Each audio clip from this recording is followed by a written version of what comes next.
धर्म तो करते हैं लेकिन दिखावे के लिए। हम महाराज हर साल 1 लाख लोगों का भंडारा करते हैं महाराज। तो आप धर्म तो कर रहे हैं लेकिन वो धर्म दिखावे के लिए। ऐसा जो धर्म है जो दिखावे में आ जाए तो वो धर्म का फल उस व्यक्ति को नहीं मिलता। धर्म का पालन शांति से किया जाए तो घर में सुख आता है। मां अपने धर्म को अच्छे से निभाए तो पुत्र एक दिन विवेकानंद बनता है, एक दिन स्वामी परमहंस शिवाजी जैसे, छत्रपति शिवाजी जैसे राजा को जन्म देती है। ऐसी मां जो धर्म परायण हो।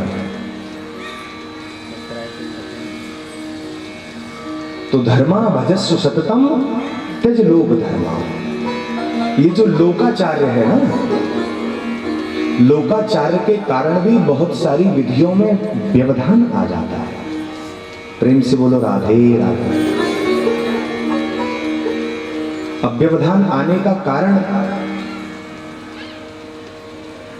हमने सुना है ऐसा ऐसा होता, ना तो हमने पढ़ा है, ना किसी गुरु के चरणों में बैठकर हमने सीखा है, ना किसी विद्यालय में गए, ना किसी कॉलेज में गए, लेकिन हमने ऐसा सुना है। सिर्फ सुनने ने मात्र से हम जब उस क्रिया का पालन करने लेते हैं तो फिर बाद में पता चलता है कि हम तो गलत रास्ते पर थे। तो इसलिए धर्म शास्त्रों का अनुसरण करते हुए, धर्म गुरुओं का अनुसरण करते हुए ही जीवन व्यतीत करना चाहिए, ना कि लोकाचार के भरोसे। हाँ, कुछ लोकाचार ऐसे हैं जो पद्धतियां हमारे बुजुर्गों ने बनाई, हमें उनका पालन करें, लेकिन धर्म सम्मत हो, शास्त्र सम्मत हो। ऐसा नहीं हो सकता कि हम कोई कार्य करने जाएं तो उससे पहले विचार नहीं किया तो वो कार्य सफल होगा या असफल होगा, कुछ कह नहीं सकते। कोई अनुष्ठान कराएं, कोई व्रत या कोई भी शुभ कार्य करें, उससे पहले किसी योग्य ब्राह्मण से बैठकर 2 मिनट पूछना भी चाहिए, महाराज मैं ऐसा कार्य करने के विचार में हूं, क्या मुझे ये कार्य करना चाहिए, और करना चाहिए तो कैसे करना चाहिए। धर्म विरुद्ध कार्य करते हुए यदि आप आगे बढ़ेंगे तो हम धर्म करने गए थे लेकिन हमसे गलती से अधर्म हो गया। हम तो भला करने गए थे, हमसे बुरा हो गया। क्यों? क्योंकि हमने किसी सत्पुरुष का सानिध्य नहीं लिया, मनमुखी होकर अपने मन से ही कह दिया कि ये ऐसे ऐसे होना चाहिए। तो कई बार ऐसी क्रियाओं का दुष्परिणाम मिलता है। इसलिए शास्त्र सम्मत, धर्म सम्मत कर्म ही हमको फल प्रदान करता है।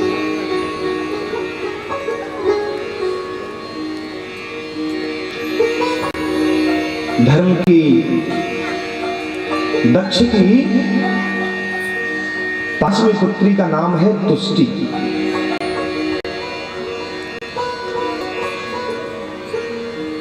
तुष्टि माने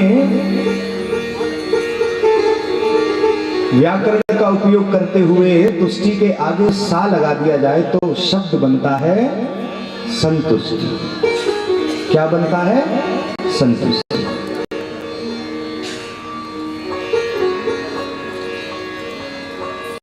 जब संतुष्टि हृदय में आएगी तब मोद प्रकट होगा।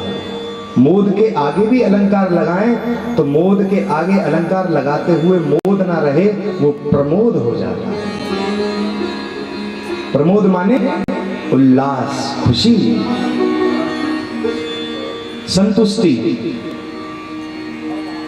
तुष्टि नामक कन्या के गर्भ से मोद नामक पुत्र का जन्म हुआ। प्रेम से बोलो राधे राधे।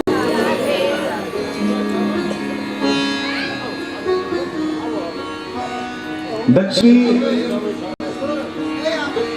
छठी कन्या का नाम है पुष्टि। प्रेम से बोलो राधे राधे। क्या नाम है छठी कन्या का? क्या नाम है? पुष्टि। थोड़ा ध्यान देकर आप सुनेंगे तो एक एक तुष्टि और पुष्टि अलग अलग है बाबू जी। पुष्टि के आगे तुष्टि के आगे सा लगाते ही संतुष्टि हो गई, लेकिन पुष्टि तो अपने आप में ही पुष्ट है। तो पुष्टि नामक कन्या का विवाह धर्म से हुआ और उनके यहां अहंकार अर्थात गर्व। पुष्टि का अर्थ है वृद्धि, अभ्युदय। जब किसी व्यक्ति, समाज या राष्ट्र के वैभव में वृद्धि हो,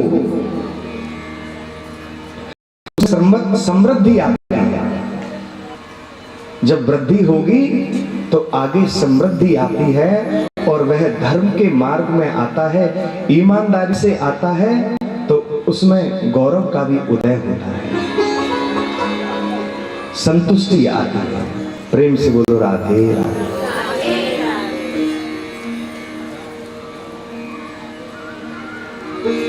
जब आवे संतोष धन, सब धन धूर समान। सब प्रकार के धन आने पर भी संतुष्टि मिले ये जरूरी नहीं है,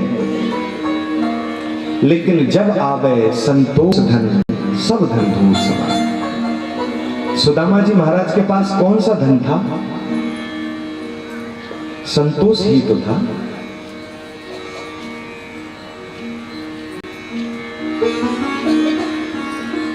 तो संतोष का होना जीवन में बहुत जरूरी है। संतोषी सदा सुखी। जो भी दिया है परमात्मा ने, उसको उसी की इच्छा मानकर हम स्वीकार करें। यही संतोष है, यही संतुष्टि है, यही पुष्टि है। अच्छा, सातवीं कन्या है क्रिया।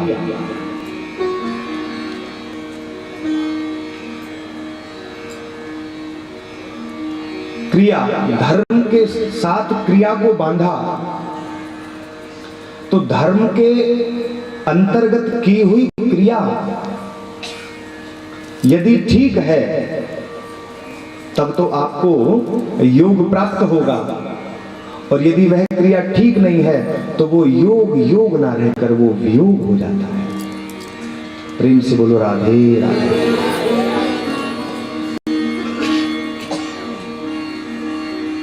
क्रिया ठीक होगी,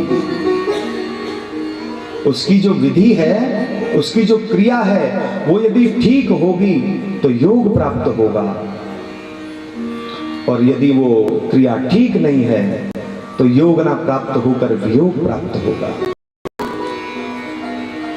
परिवारी जनों में हो सकता है वो वियोग, रिश्तेदारों में भी हो सकता है, लेकिन क्रिया यदि ठीक होगी तो निश्चित रूप से एक दिन व्यक्ति को योग भी प्राप्त होगा।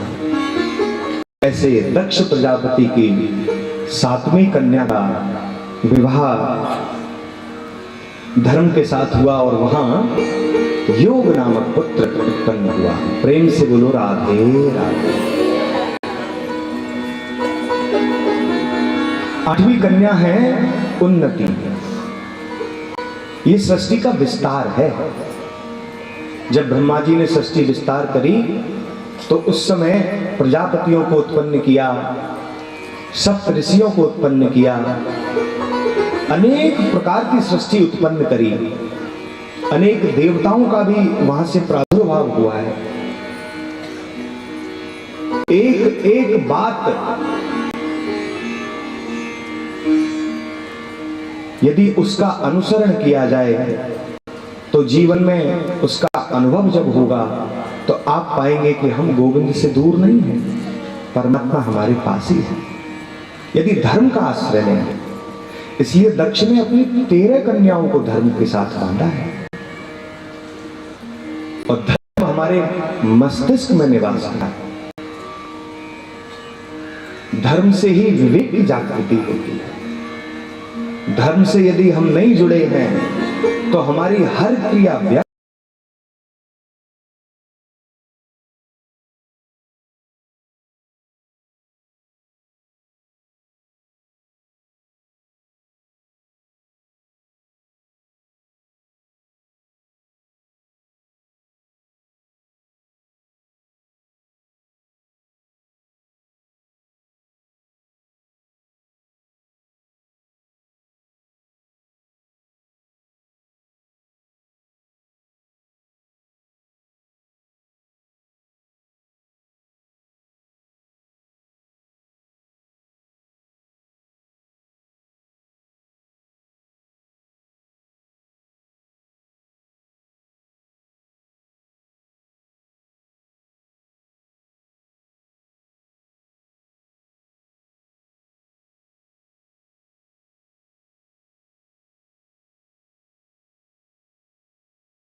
उसने पढ़ाई नहीं की और रात में यदि वो पढ़ाई करेगा तो सुबह तो वो भूल जाएगा ही, सुबह तक याद कैसे रख पाएगा वो? क्योंकि विद्या अध्ययन का भी एक समय होता है। कब होता है विद्या अध्ययन का समय? किस किस को पता है बताइए? विद्या अध्ययन का सबसे सुंदर, सबसे अच्छा समय कौन सा होता है?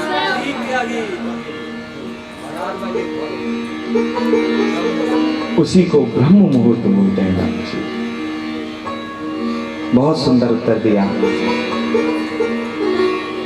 ब्रह्म मुहूर्त ही सबसे अच्छा मुहूर्त है विद्या अध्ययन करने के लिए। ब्रह्म मुहूर्त में जो विद्या अध्ययन करते हैं ना, वो स्मृति, वो मेधा ऐसी प्रबल हो जाती है कि सालों साल वो बात भूल नहीं सकते। ब्रह्म मुहूर्त में ही क्यों?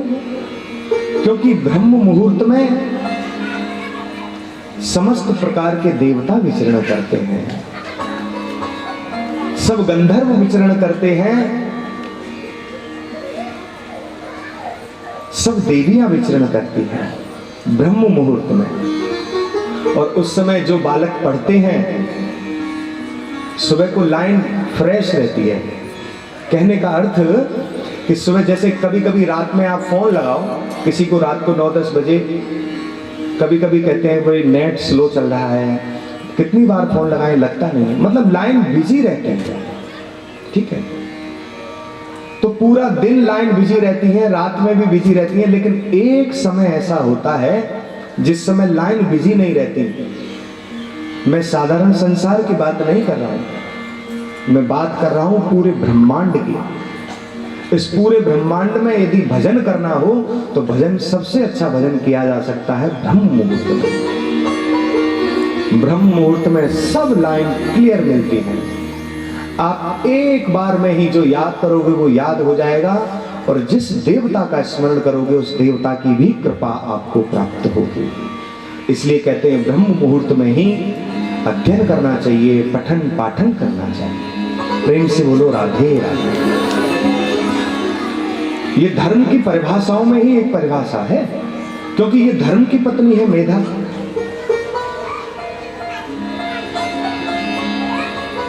तो मेधा के यहां पर ही कोई स्मृति नाम का ही सुंदर अद्भुत बालक हो सकता है जो मेधावान होगा। प्रेम से बोलो राधे राधे।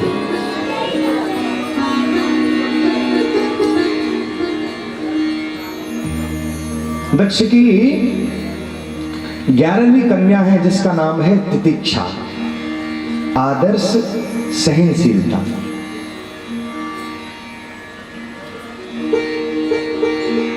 तितिक्षा का विवाह धर्म से हुआ। इनके यहां 6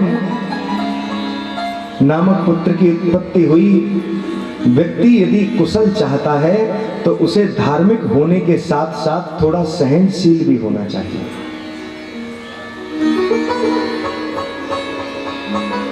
सहनशीलता कितनी आवश्यक है जीवन में।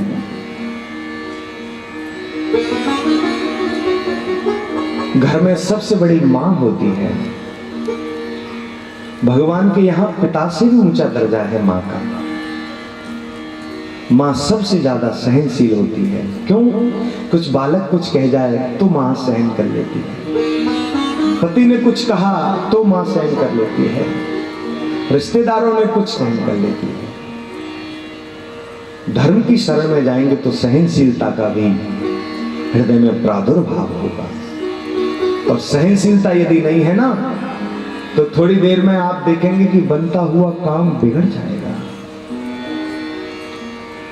तो सहनशीलता होना बहुत जरूरी है।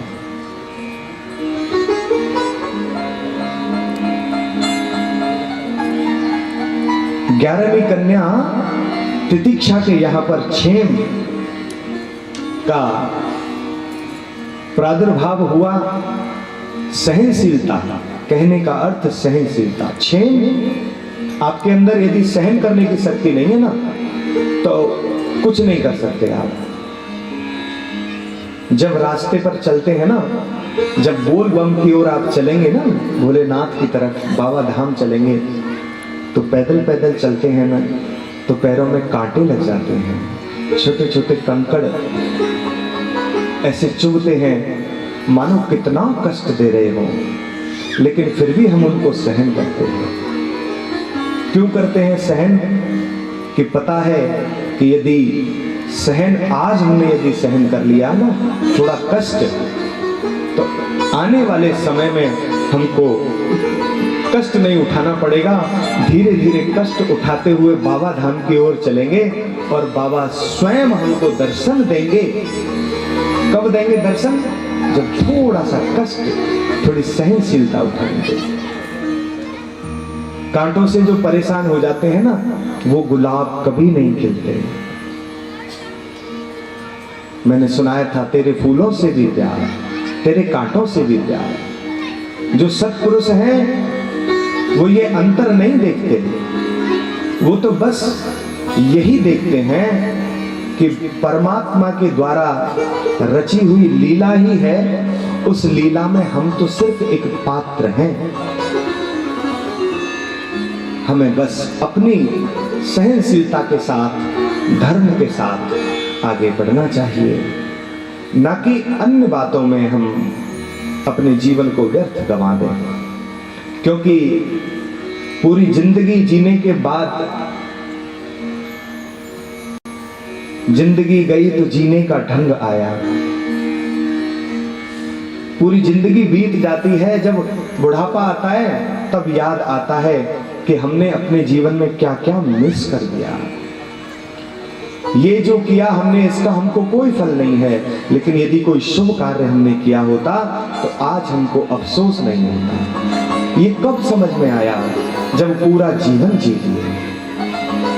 इसलिए सत्पुरुषों के साथ, धर्म के साथ जब हम आगे बढ़ते हैं तो हमारे अंदर सहनशीलता, विनम्रता है, बहुत सारी शुभ क्रियाएं जब जुड़ जाएं, तब आप मानिए कि आप जीवन अच्छा जी रहे हैं, धर्म के अनुसार जी रहे हैं।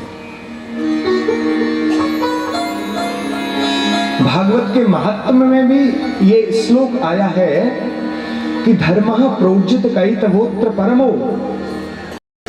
परम धर्म जो है वो क्या है? निर्मस्तराणाम सताम। कौन सा धर्म सबसे ज्यादा पालन करने वाला है? किस धर्म का पालन करना चाहिए? वेद्यम वास्तव वस्तु मस्तु शिवदम तापत्रयोन्मूलनम। धर्म तो बहुत है। अब आप मानिए, जब आप एक अधिकारी बनकर बैठे हैं, उस समय जब अधिकारी के रूप में बैठे हैं, उस समय आपसे अधर्मी भी टकराएंगे, धर्मी भी टकराएंगे। लेकिन आप जब धर्म के साथ हैं तो आप धर्मोचित, जो सत्योचित आचरण है, उसके साथ यदि आप खड़े हैं तो जीवन जीने की कला में और कुछ जोड़ने की जरूरत नहीं है। बांके बिहारी स्वयं कृपा कर देंगे कि मैं तेरे साथ हूं, क्योंकि भगवान धर्म के साथ हैं, अधर्म के साथ नहीं। कौरवों ने अधर्म का आश्रय लिया, परमात्मा ने कहा मैं अस्त्र नहीं उठाऊंगा। पांडव धर्म के साथ हैं, भगवान ने कहा भले ही अस्त्र नहीं उठाऊंगा, लेकिन तुमको हारने नहीं दूंगा, और धर्म की विजय हुई। इसलिए धर्म का आश्रय लेते हुए जीवन जीना चाहिए। 12वीं कन्या है ह्रीं। ह्रीं का अर्थ है लज्जा। बालकों को रोकती कोई सज्जन। ह्रीं नामक कन्या का विवाह जब धर्म से हुआ तो प्रश्रय नामक पुत्र हुआ। ह्रीं माने लज्जा। थोड़ा अंदर यदि लज्जा होगी, शर्म होगी, तो हम कहाँ खड़े हैं, कहाँ नहीं खड़े, क्या कर रहे हैं, क्या नहीं कर रहे, ये विचार जरूर करेंगे। कुछ लोग होते हैं बड़े बेशर्म भी होते हैं, जो समाज में गरीब लोगों का, पीड़ित लोगों का शोषण करते हैं। उनको कोई लज्जा नहीं है, क्योंकि लज्जा सिर्फ धर्म के अनुसार किए हुए कार्यों में या करने वाला, उसको ही लज्जा का ध्यान है। अधर्म के साथ जो जुड़ा हुआ है उसको लज्जा का कोई मर्यादा नहीं। जैसे कहते हैं ना, कामी तुराणाम भयम न लज्जा। कामी पुरुष को ना तो भय होता है ना लज्जा होती है, क्योंकि वो अधर्म के मार्ग पर है। लेकिन जो धर्म के मार्ग पर है उसके अंदर तो लज्जा भी होती है, शर्म भी होती है, सहनशीलता भी होती है, संतोष भी होता है, संतुष्टि होती है। हरि नामक कन्या के यहाँ प्रश्य नामक पुत्र का प्रादुर्भाव हुआ और 13वीं कन्या जिनका नाम है मूर्ति। प्रेम से बोलो राधे राधे। क्या नाम है 13वीं कन्या का? मूर्ति। अब मूर्ति तो हम सब जानते ही हैं, परमात्मा के श्री विग्रह को हम साधारण भाषा में मूर्ति कह देते हैं। उस मूर्ति से ही नर नारायण का जन्म हुआ।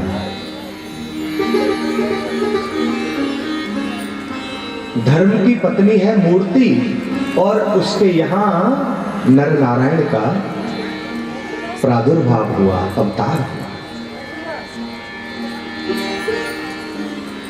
हमारे भी घर में मूर्ति है, हमारे भी छोटे से ठाकुर जी की मूर्ति विराजमान कर रखी है हमने, और मंदिर में कितनी कितनी बड़ी मूर्तियां लगी रहती हैं। देखने को तो वो पत्थर है, लेकिन वो पत्थर में से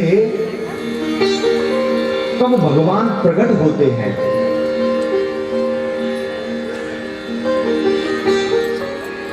तीव्रेण भक्ति योगेन, जब भक्ति तीव्र हो, धर्म के प्रति आस्था जब तीव्र हो जाती है, तब मूर्ति में से परमात्मा प्रकट हो जाता है।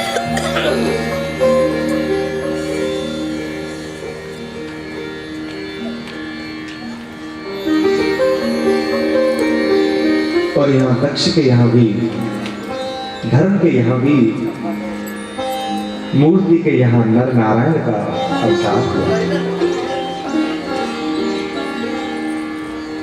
हमारे घर की भी ऐसी मूर्ति है, हमारे गोपाल जी घर में विराजमान हैं।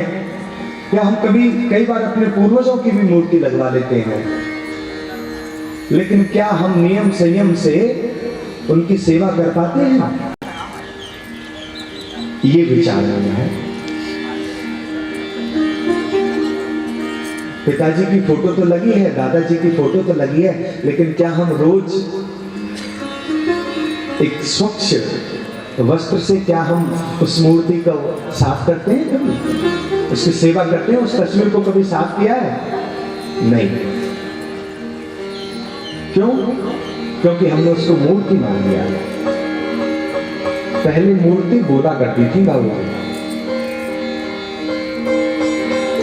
पंडरनाथ विठल भगवान, विठल विठल विठला। मूर्ति बोलती थी, बात करती थी, और अपने भक्त के साथ एक दिन पंडरनाथ जी चल दिए। वो भक्त क्या कर रहा था? अपने पिताजी के, अपने माताजी के चरण सेवा कर रहा था। भगवान ने देखा कि ये तो अपने माँ बाप की सेवा में लगा है। माँ बाप भी साक्षात भगवान की ही मूर्ति हैं। हमें लगता है कि ये शरीर के संबंध है, शरीर के संबंध बनाता तो परमात्मा ही है ना। हम किसके बेटा बनेंगे, किसके पिता बनेंगे, किसके भाई बनेंगे, ये हम डिसाइड नहीं कर सकते। हमें नहीं पता कि हमें कहां जन्म लेना होगा, लेकिन भगवान को पता है।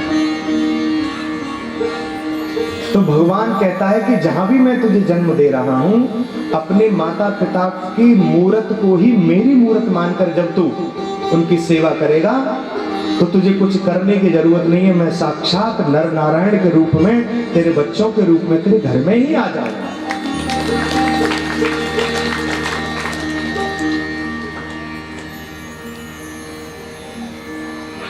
लेकिन हम वृंदावन जाते हैं, छोटे से गोपाल जी को लेकर आ जाते हैं, घर बिठा देते हैं। बोले करना क्या है? बोले 4 चिनौरी सुबह, 4 चिनौरी शाम को, एक धूप बत्ती अगरबत्ती सुबह और एक शाम को। और ये तो मैंने दोनों टाइम की बता दी महाराज। कई बार तो ऐसा होता है ठाकुर जी बैठे ही हैं, पूरा दिन हो गया ठाकुर जी बैठे रहे, और हम करने तो धर्म गए थे लेकिन हमारे हाथों से अधर्म हो गया।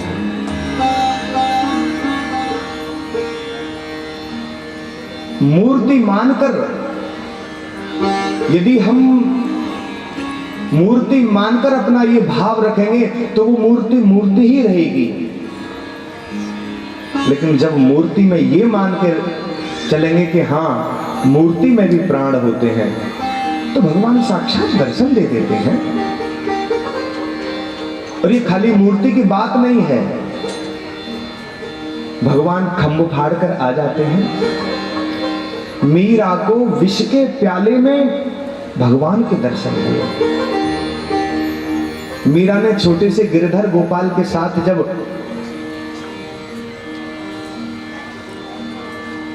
विवाह के फेरे के समय पर राणा जी के साथ अपनी गोद में गिरधर गोपाल को रखकर जब मीरा ने फेरे लिए, तो मीरा से पूछा, मीरा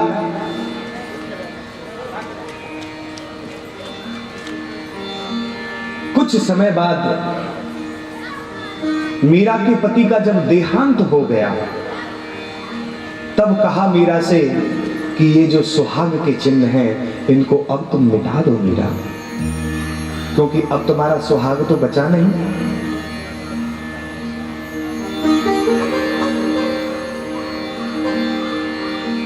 तो मीरा कहती है, मैं कैसे अपने सुहाग को मिटा दूं?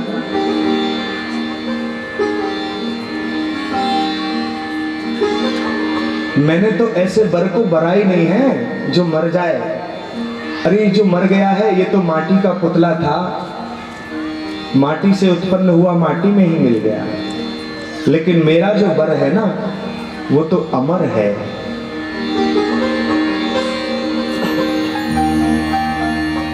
वो बड़ा सुंदर कहते हैं ना, बर बरियो गोपाल को जैसे चुड़लो अमर है जाए। मीरा ने कहा, मैं अपने सुहाग के चिन्ह नहीं उतार सकती, क्योंकि आप इसको मूर्ति मानते हैं, मैं मूर्ति नहीं मानती। मेरे तो गिरधर गोपाल दूसरों ना, साक्षात गिरधर। उस मूर्ति में ही भगवान को जब मीरा ने देखा तो उस मूर्ति ने, उसके अंदर विराजमान परमात्मा ने मीरा की रक्षा की। विष के प्याले में भी भोलेनाथ की कृपा से अमृत बन गया। सर्पों के द्वारा डसाने गए तो वो सर्प भी समझ गए कि ये तो भक्त है। सर्प भी जानते हैं, पशु पक्षी भी जानते हैं इस बात को, लेकिन एक मनुष्य है जो इस बात को नहीं समझता। हम ले आए और जिस मूर्ति के आगे बैठकर हम सोचते हैं कि इसमें, अरे ये तो संगमरमर का पत्थर है। जो पत्थर समझते हैं उनकी बुद्धि जीवन भर पत्थर ही रहती है, अंत समय में भी एक दिन वो पत्थर में ही जाकर लग जाती है। लेकिन जब मीरा की परीक्षा हुई बनारस में, विद्वानों ने कहा, मीरा ऐसे कैसे हो सकता है?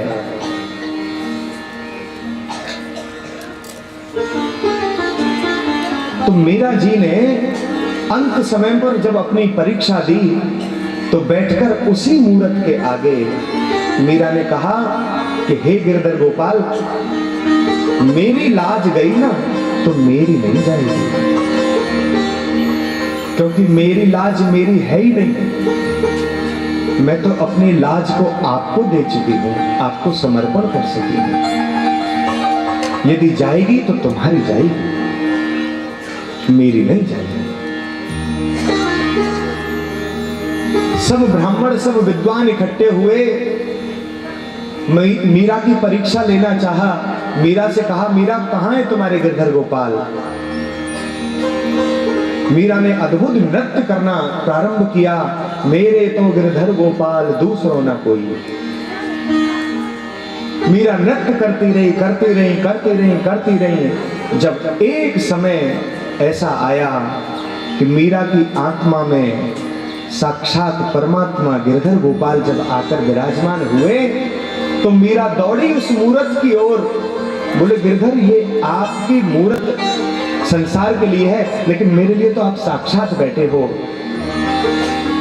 और जब श्रीनाथ जी की ओर भागी मीरा, तो सबने देखा, वहां जो विद्वान हैं सबने देखा कि मीरा विलाप करते हुए, रोते हुए, भागते हुए जैसे ही श्रीनाथ जी की ओर बढ़ी, तो श्रीनाथ जी ने दोनों हाथ उठाकर मीरा का स्वागत किया और मीरा को अपने अंदर ही समा लिया। बस मीरा का थोड़ा सा पीतांबर पीछे रह गया, उसी को विद्वान लोगों ने पकड़ा और सबको बहुत पश्चाताप हुआ। इसलिए जब मंदिर में जाओ तो ये मत सोचो कि ये मूर्त है। जब सच्ची श्रद्धा होती है तो मूर्त भी बोलने लगती है। प्रेम से बोलो राधे राधे।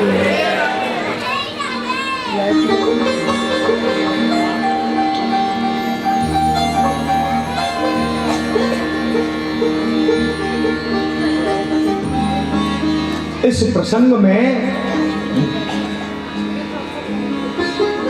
जो इस धर्म के प्रसंग को मन लगाकर सुनता है, उसकी चित्त वृत्ति धर्म के प्रति हमेशा के लिए समर्पित हो जाती है, धर्म में लग जाती है।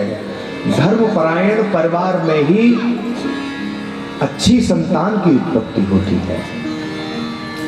आप जब पिता का धर्म अच्छे से निभाएंगे तो आप पाएंगे कि आपकी संतान भी धर्म का पालन करती है। बड़े बुजुर्गों का धर्म के प्रति जब समर्पण होता है तो जो संतान होती है उसका स्वाभाविक समर्पण धर्म के प्रति होता है। और उसका साक्षात उदाहरण आप देखिए कि इस सुंदर आयोजन में अपने इस एकादशी के सुंदर उद्यापन के रूप में ऐसी शुभ संतान हमारे सुभाष जी और विभाष जी के पूरे परिवार में है, जो सब लोग मिलकर इस सुंदर आयोजन को, इस सप्ताह परायण को भागवत के साथ अपने एकादशी के इस व्रत का लाभ लेने जा रहे हैं, उद्यापन करने जा रहे हैं। एक उद्यापन ऐसा भी होता है जो मात्र एक ही दिन में और आधे दिन में भी हो जाता है। शास्त्रों में ऐसी भी विधि है कि बहुत जल्दी एकादशी यदि आप उद्यापन करना चाहें तो उसकी एक बहुत सूक्ष्म विधि भी है। लेकिन मुझे प्रसन्नता है जब संस्कार अच्छे हों तो बच्चे सूक्ष्म की ओर नहीं दीर्घ की ओर बढ़ते हैं। तो ऐसे बालक जो श्रीमद् भागवत महापुराण का आयोजन कराएं, जिससे स्वयं के परिवार का, अपने पितरों का तो कल्याण कर ही रहे हैं, समस्त ग्राम वासियों का और क्षेत्र वासियों का भी कल्याण का कारण यदि कोई बना हुआ है तो ये परिवार। इस धर्म परायण परिवार को भी ठाकुर जी कृपा करें और इनकी संतति भी हमेशा धर्म के कार्यों में लगी रहे। यही इस सुंदर भगवान भोलेनाथ, मां पार्वती और यह धर्म की जो चर्चा है, ये हमको संस्कारों के साथ उस परम पद की ओर लेके जाती है, जिस परम पद को पाने के लिए बड़े बड़े योगी ध्यानी हजारों जन्म तपस्या करते हैं।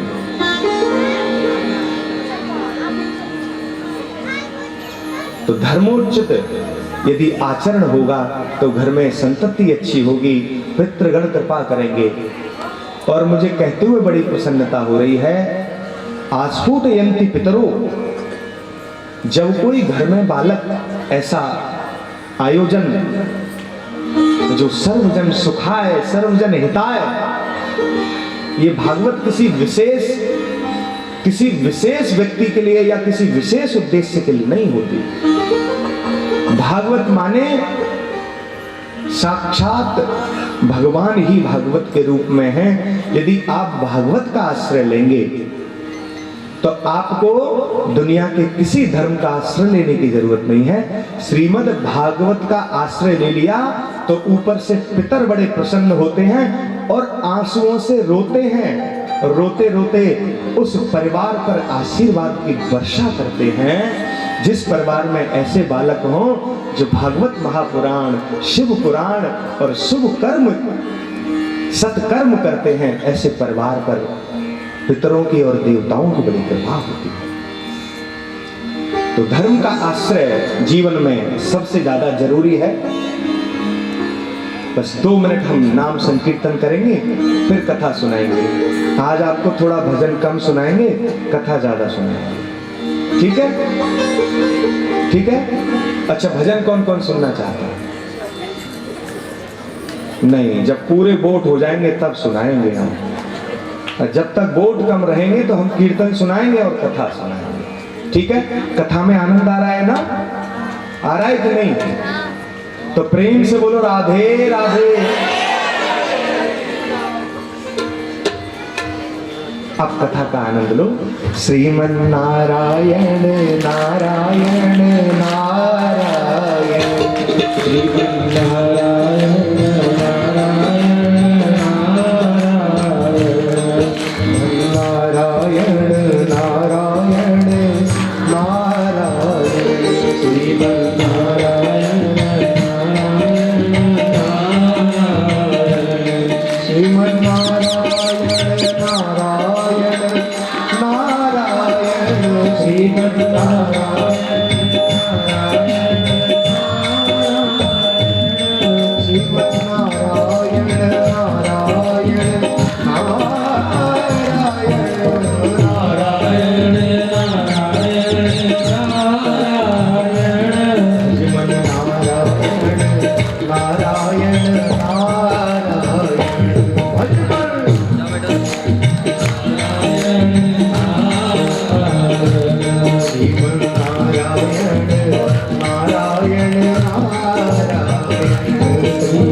बोलो सत्यनारायण भगवान की जय, लक्ष्मी नारायण भगवान की जय, सच्चिदानंद भगवान की जय।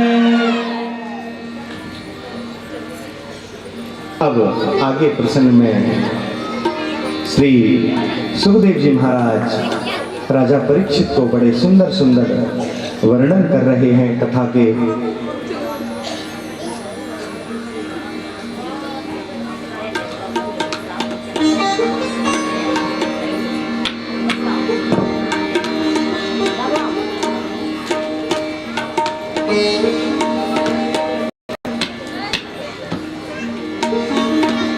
इसके बाद एक बड़ी सुंदर कथा का प्रादुर्भाव होता है।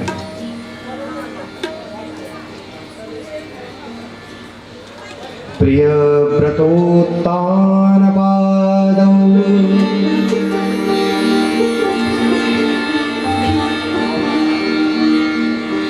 प्रिय व्रतोत्तान पादौ शतरूपापते सुतौ वासुदेवस्य कलया रक्षायां जगत स्थितौ।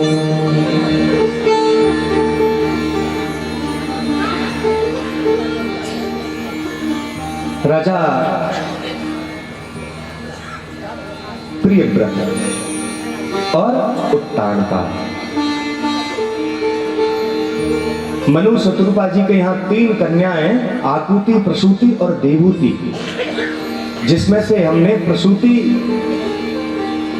जी के यहाँ जो दक्ष प्रजापति से कन्याएं हुई उनमें मुख्य रूप से सती मैया का चरित्र हमने कल श्रवण किया। इन्हीं के 2 पुत्र हैं, एक का नाम है प्रियव्रत और दूसरे का नाम है उत्तानपाद।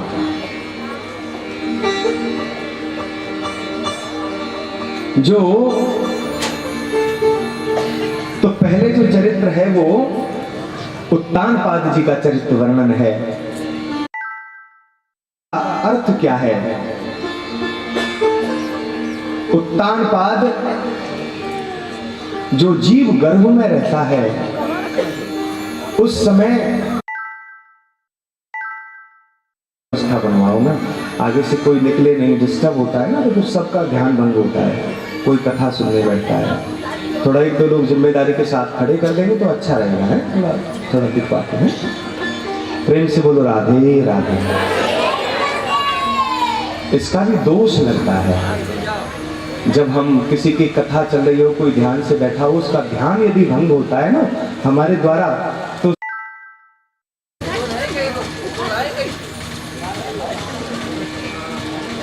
तो ये निवेदन है थोड़ा शांति का दान दें और बैठकर आराम से कथा सुनें। आज बढ़िया आपको सब सुंदर कथा सुनाएंगे।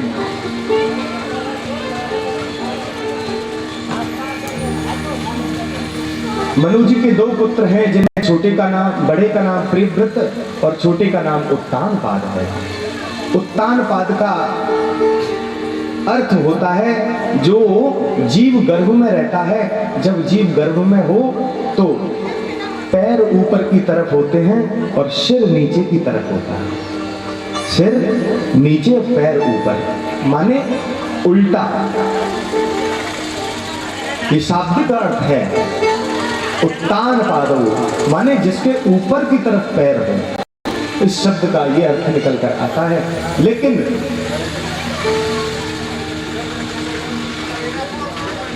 प्रेम से बोलो राधे राधे।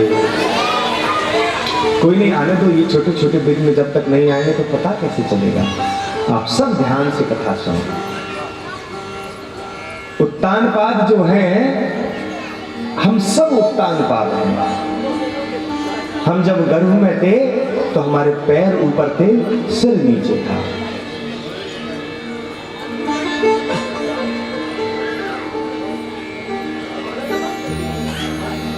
उसी के साथ उत्तानपाद की 2 पत्नियां हैं। एक का नाम है सुरुचि और दूसरी का नाम है सुनीति।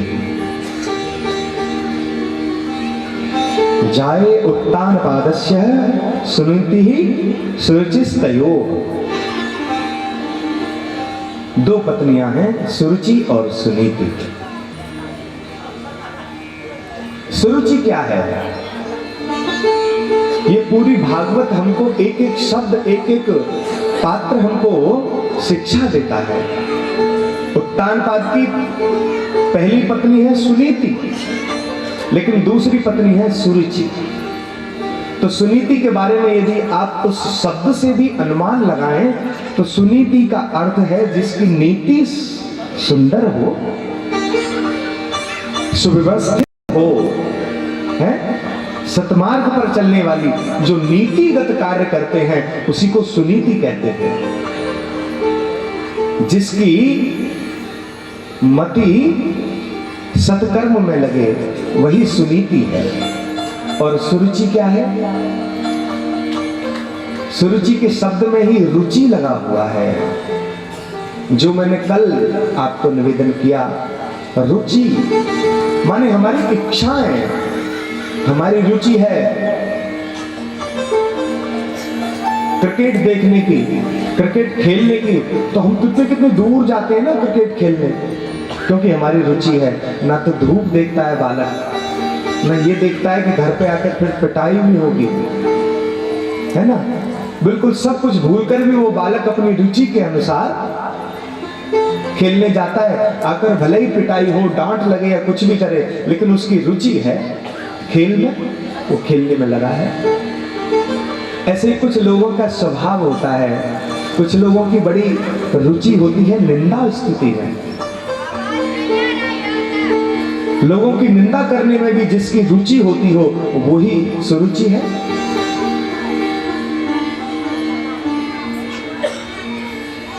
हमारी रुचि से जो काम हो, जो हमें अच्छा लगता हो, हम वही करते हैं।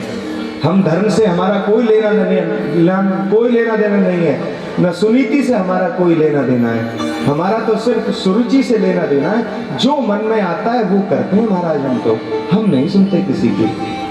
ऐसे भी लोग हैं अपनी रुचि के अनुसार। अच्छा, बड़ी रुचि, गोलगप्पे खाने की रुचि हुई, अंदर से मन हुआ गोलगप्पे खाने का, मैया तो मन में आया गोलगप्पे खाने का, मस्तिष्क में पहुंची बात, पैरों से शरीर अपने आप ही गोलगप्पे के पास पहुंच गया। विचार नहीं किया है हमने अभी, कोई नीति का ज्ञान नहीं है, बस रुचि है हमारी गोलगप्पे में। पहुंच गए, जाकर हमने खूब रुचि से गोलगप्पे खाए। अब जब शाम हुई तो बताया घर वालों ने कि बड़ा सुंदर भोजन बनाए, आओ भोजन कर लो। तो बोले भोजन करने की इच्छा नहीं है। क्या हुआ? बोले जो वो खाए थे ना, उससे बहुत एसिडिटी और बहुत परेशानी हो रही है।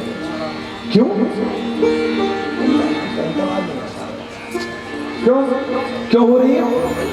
अरे बोले वो जो रुचि के अनुसार हमने गोलगप्पे खाए थे, तो रुचि का परिणाम ये हुआ कि वो जो गोलगप्पे हमें फायदा करने वाले थे ना, वो फायदा ना करके नुकसान कर बैठे, क्योंकि हमने अपनी रुचि के अनुसार, अपने मन के अनुसार वो काम किया।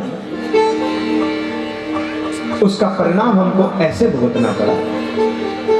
फिर जब याद आता है ना, जब खट्टी खट्टी डकारें आई, तब याद आया, ओहो हमने गोलगप्पे बहुत खा लिए। या इसके अलावा भी बहुत सारे उदाहरण हैं। कहने का अर्थ यह है कि हमारे घर में रुचि, सुरुचि और सुनीति दोनों ही निवास करती हैं। जैसे तुलसीदास जी कह रहे हैं कि सुमति कुमति सबके उर रहे, हमारे अंदर ही है। सुरुचि हमारे अंदर है दोनों, लेकिन सुमति और कुमति हम किसकी ओर बढ़े, किसको हम स्वीकार करें। उत्तान पाद ने सुरुचि को स्वीकार किया, सुनीति होते हुए भी, एक पत्नी सुनीति होते हुए भी उत्तान पाद ने दूसरी पत्नी सुरुचि को स्वीकार किया। और जब आप सुरुचि को स्वीकार करते हैं तो आपको पता है रुचि का तो आप जानते ही हैं, जब मनमुखी कार्य होता है तो उसका परिणाम भी मनमुखी हो जाया करता है। उत्तानपाद ने अपनी बड़ी रानी, जिसका नाम सुनीति है, उस सुनीति को अपने महल से बाहर दूसरे स्थान पर एक रहने के लिए आश्रय दे दिया, कुटिया दे दी। तुम यहां रहो, मेरे साथ तो सुरुचि रहेगी। सुनीति को जैसे ही त्यागा, उसी समय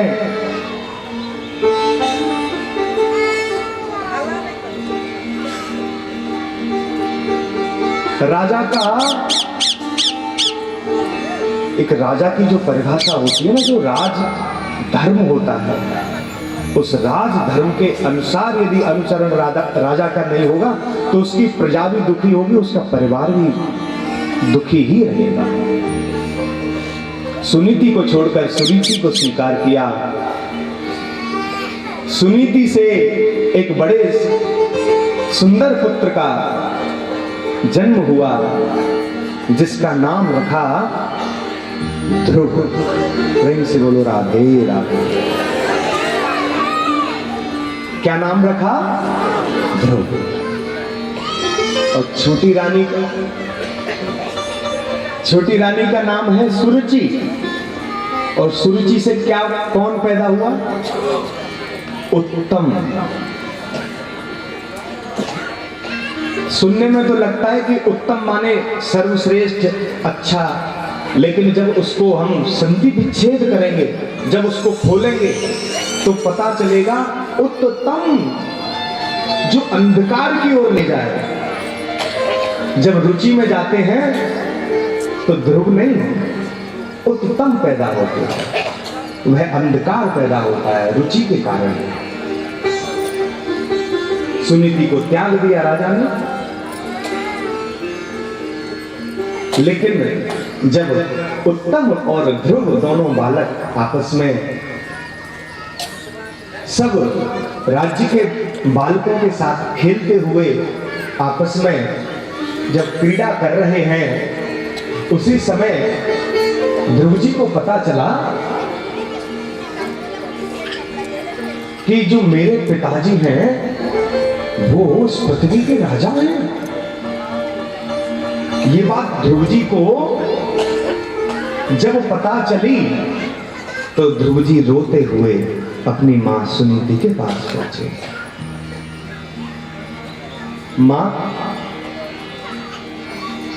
क्या जो मेरे पिता हैं वो इस पृथ्वी के राजा हैं? बोले हाँ बेटा। तो बोले मां, मुझे अपने पिताजी से मिलना है, मैं अपने पिता से मिलना चाहता हूं। बोले बेटा, मैं त्याज्य हूं, तेरे पिता के द्वारा मैं त्याज्य हूं, और त्याज्य का बालक यदि जाएगा वहां तो हो सकता है बेटा तेरा अपमान हो जाए, तुझे स्वीकार ना करें, क्योंकि जब मुझे त्याग दिया तो तुझे कैसे स्वीकार करेंगे।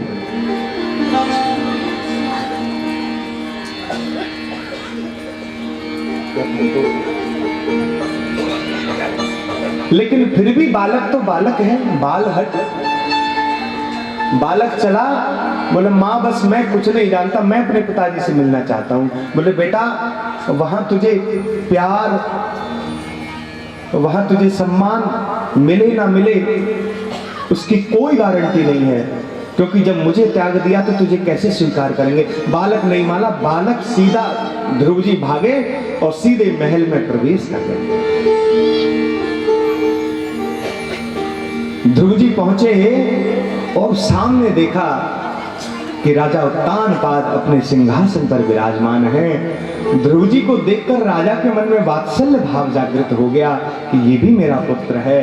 इधर ध्रुव जी के मन में अपने पिता के लिए पिता का भाव जागृत हुआ। ध्रुव जी भागे और भागकर सीधे जाकर राजा की गोद में बैठ गए। तो बच्चे का तो अधिकार है पिता की गोद में बैठना।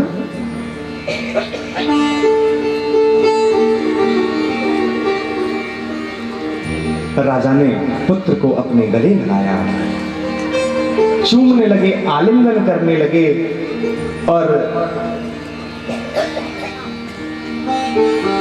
उस छोटे छोटे बालक से अपने मन की बात करने लगे राजा।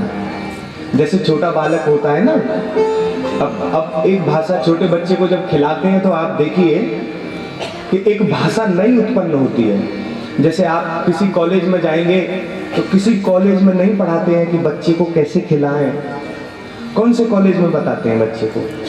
जो बच्चे की भाषा होती है गोद में लेके लो लो लो लो मीला बाबू मीला बाबू, ये कहाँ पढ़ाया जाता है? ये वात्सल्य भाव है, ये तो भीतर से उत्पन्न होता है। मेरा राजा बेटा, मेरा राजा बाबू, ऐसे भाव से जब राजा उस बालक को गले लगाकर अपने मन की बात उससे करने लगे, वो बालक उनसे बात करने लगा। उसी समय राजा की छोटी रानी, जिसका नाम है, क्या नाम है? थोड़ा आप जोर से बोलो ना, सुरुचि। प्रेम से बोलो राधे राधे। उसका नाम सुरुचि है। और सुरुचि जैसे ही महल में आई, दरबार में आकर देखा कि मेरी सौतन का बेटा मेरे पति की गोद में बैठा है।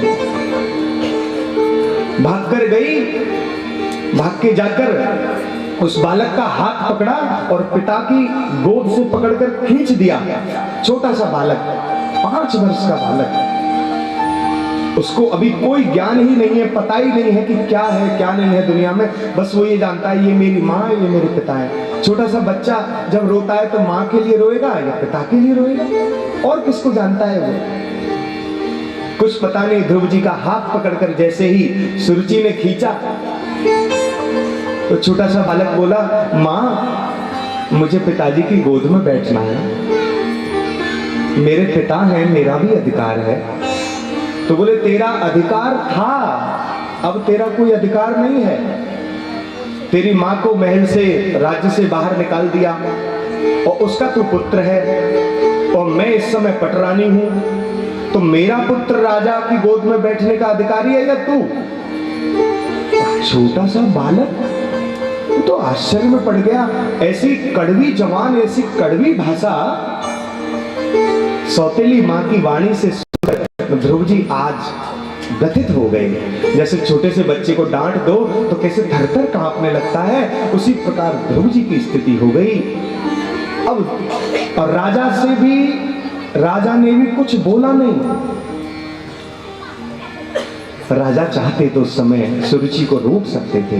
नहीं सुरुचि, सब बालक एक समान होते हैं, उत्तम में और ध्रुव में कोई अंतर है। लेकिन राजा नहीं बोले कुछ भी, क्योंकि जिस व्यक्ति की रुचि, जिस व्यक्ति की मन रुचियों में लगा हो ना, वो एक समय पर आकर असमर्थ हो जाता है, वो कुछ नहीं बोल पाता।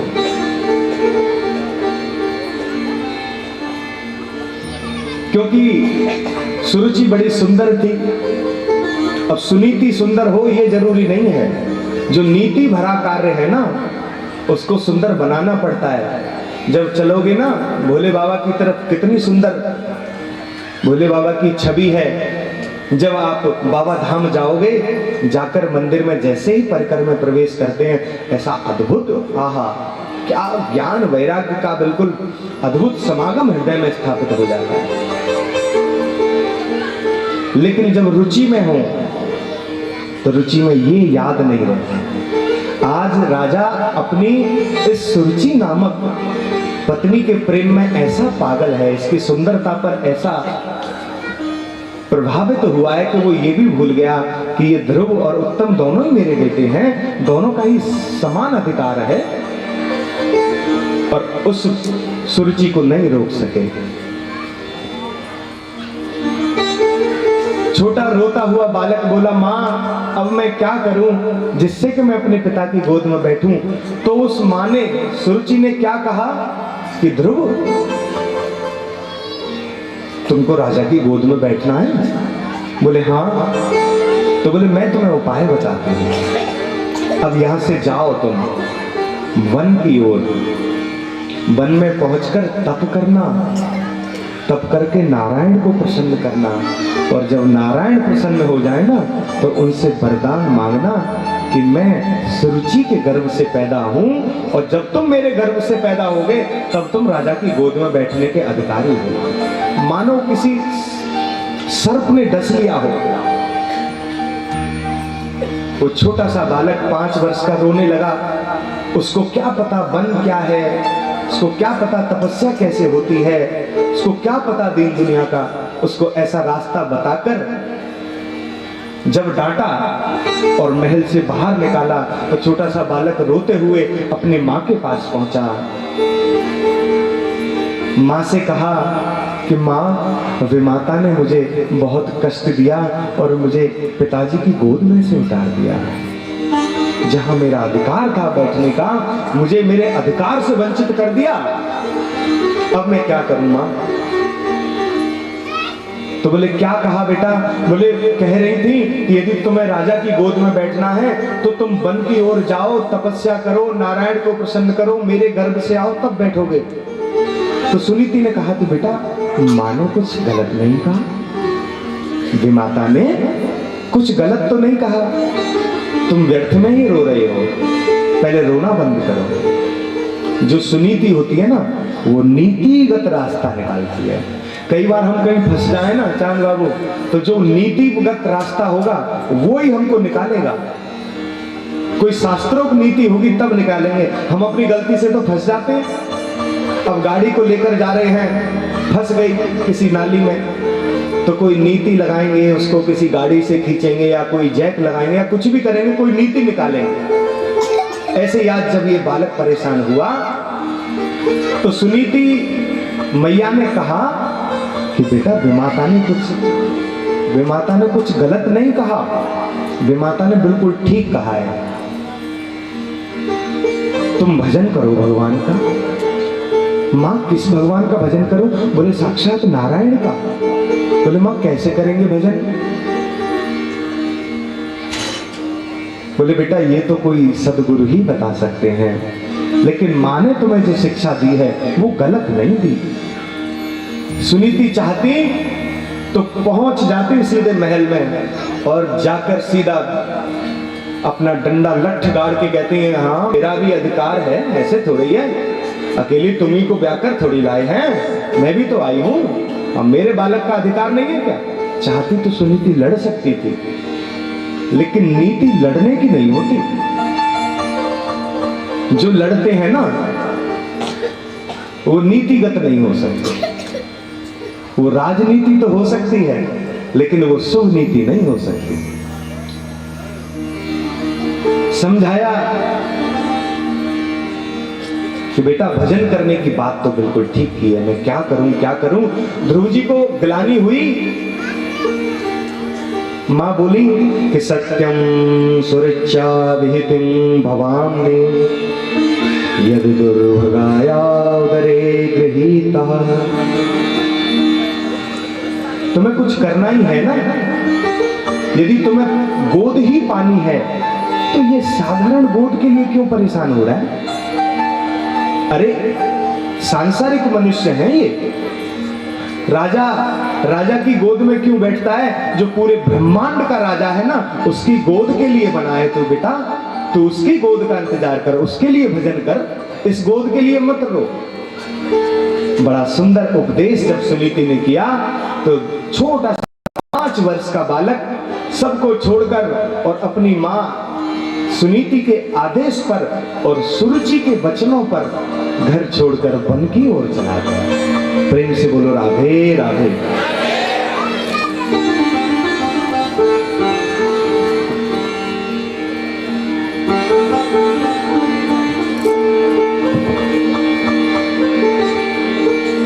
वन की ओर चल दिया। वन की ओर नहीं चला। महापुरुष कहते हैं ध्रुव जी वन की ओर नहीं गए, ध्रुव जी वृंदावन की ओर गए। वृंदावन में तो हमारे बांके बिहारी रहते हैं। अच्छा इस समय तो खैर बहुत सुविधाएं हो गई, लेकिन उस समय कुछ नहीं था, तब घनघोर जंगल ही हुआ करता था। ध्रुव जी चल दिए वन की ओर। जब पहुंचे वन में, धीरे रास्ते में जा रहे हैं, धीरे धीरे धीरे धीरे मन में विचार करते हुए जा रहे हैं, मुझे उस नारायण की गोद को प्राप्त करना है, उस परम पिता की गोद को प्राप्त करना है जिसका उपदेश मुझे मेरी माँ ने किया है। बस सोचते हुए जा रहे हैं। और जो भक्त भगवान के रास्ते पर चलता है ना, भगवान सबसे पहले उसके लिए किसी ना किसी गुरु का इंतजाम करते हैं। भगवान सीधे आकर नहीं समझाते, किसी गुरु को भेजते हैं। गुरु को भेजते हैं कि जाओ समझाओ इसको करना क्या है।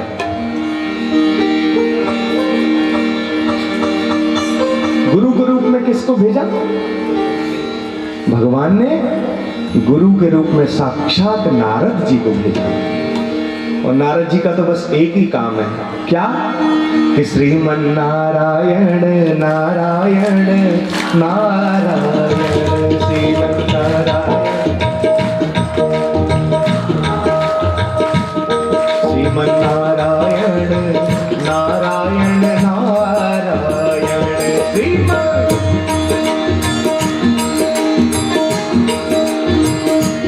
लक्ष्मी नारायण नारायण नारायण लक्ष्मी नारायण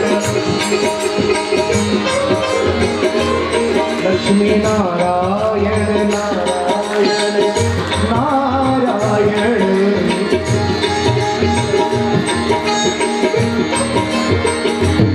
जीवन नारायण नारायण नारायण भगवान।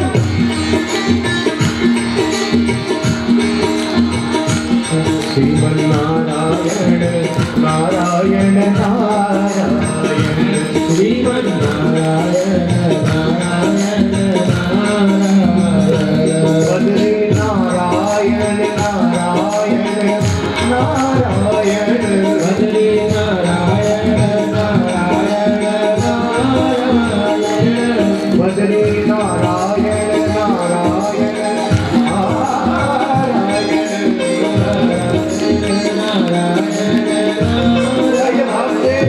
मुक्ति नारायण नारायण नारायण मुक्ति नारायण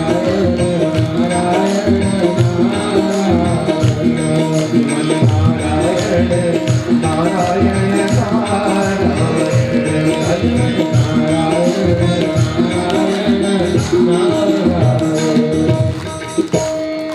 नारायण नारायण कहते हुए देवर्षि नारद ध्रुव को मिलते। जब भक्ति की ओर आप बढ़ेंगे ना, भगवान की ओर, तो आपको कहने की जरूरत नहीं पड़ेगी। जब आप ठान लेंगे कि मुझे उस परमपिता परमेश्वर को पाना है, तो किसी ना किसी रूप में भगवान आपके पास गुरु को भेज ही देगा, पथ प्रशस्त करने के लिए, आपको रास्ता दिखाने के लिए, किसी ना किसी महापुरुष को, किसी ना किसी सत्पुरुष को, किसी ना किसी धर्माचार्य को आपके सानिध्य में भेज ही देगा। जब आप परमात्मा की ओर बढ़ेंगे, तब भगवान की इच्छा से ही ध्रुव जी को नारद जी मिले। और नारद जी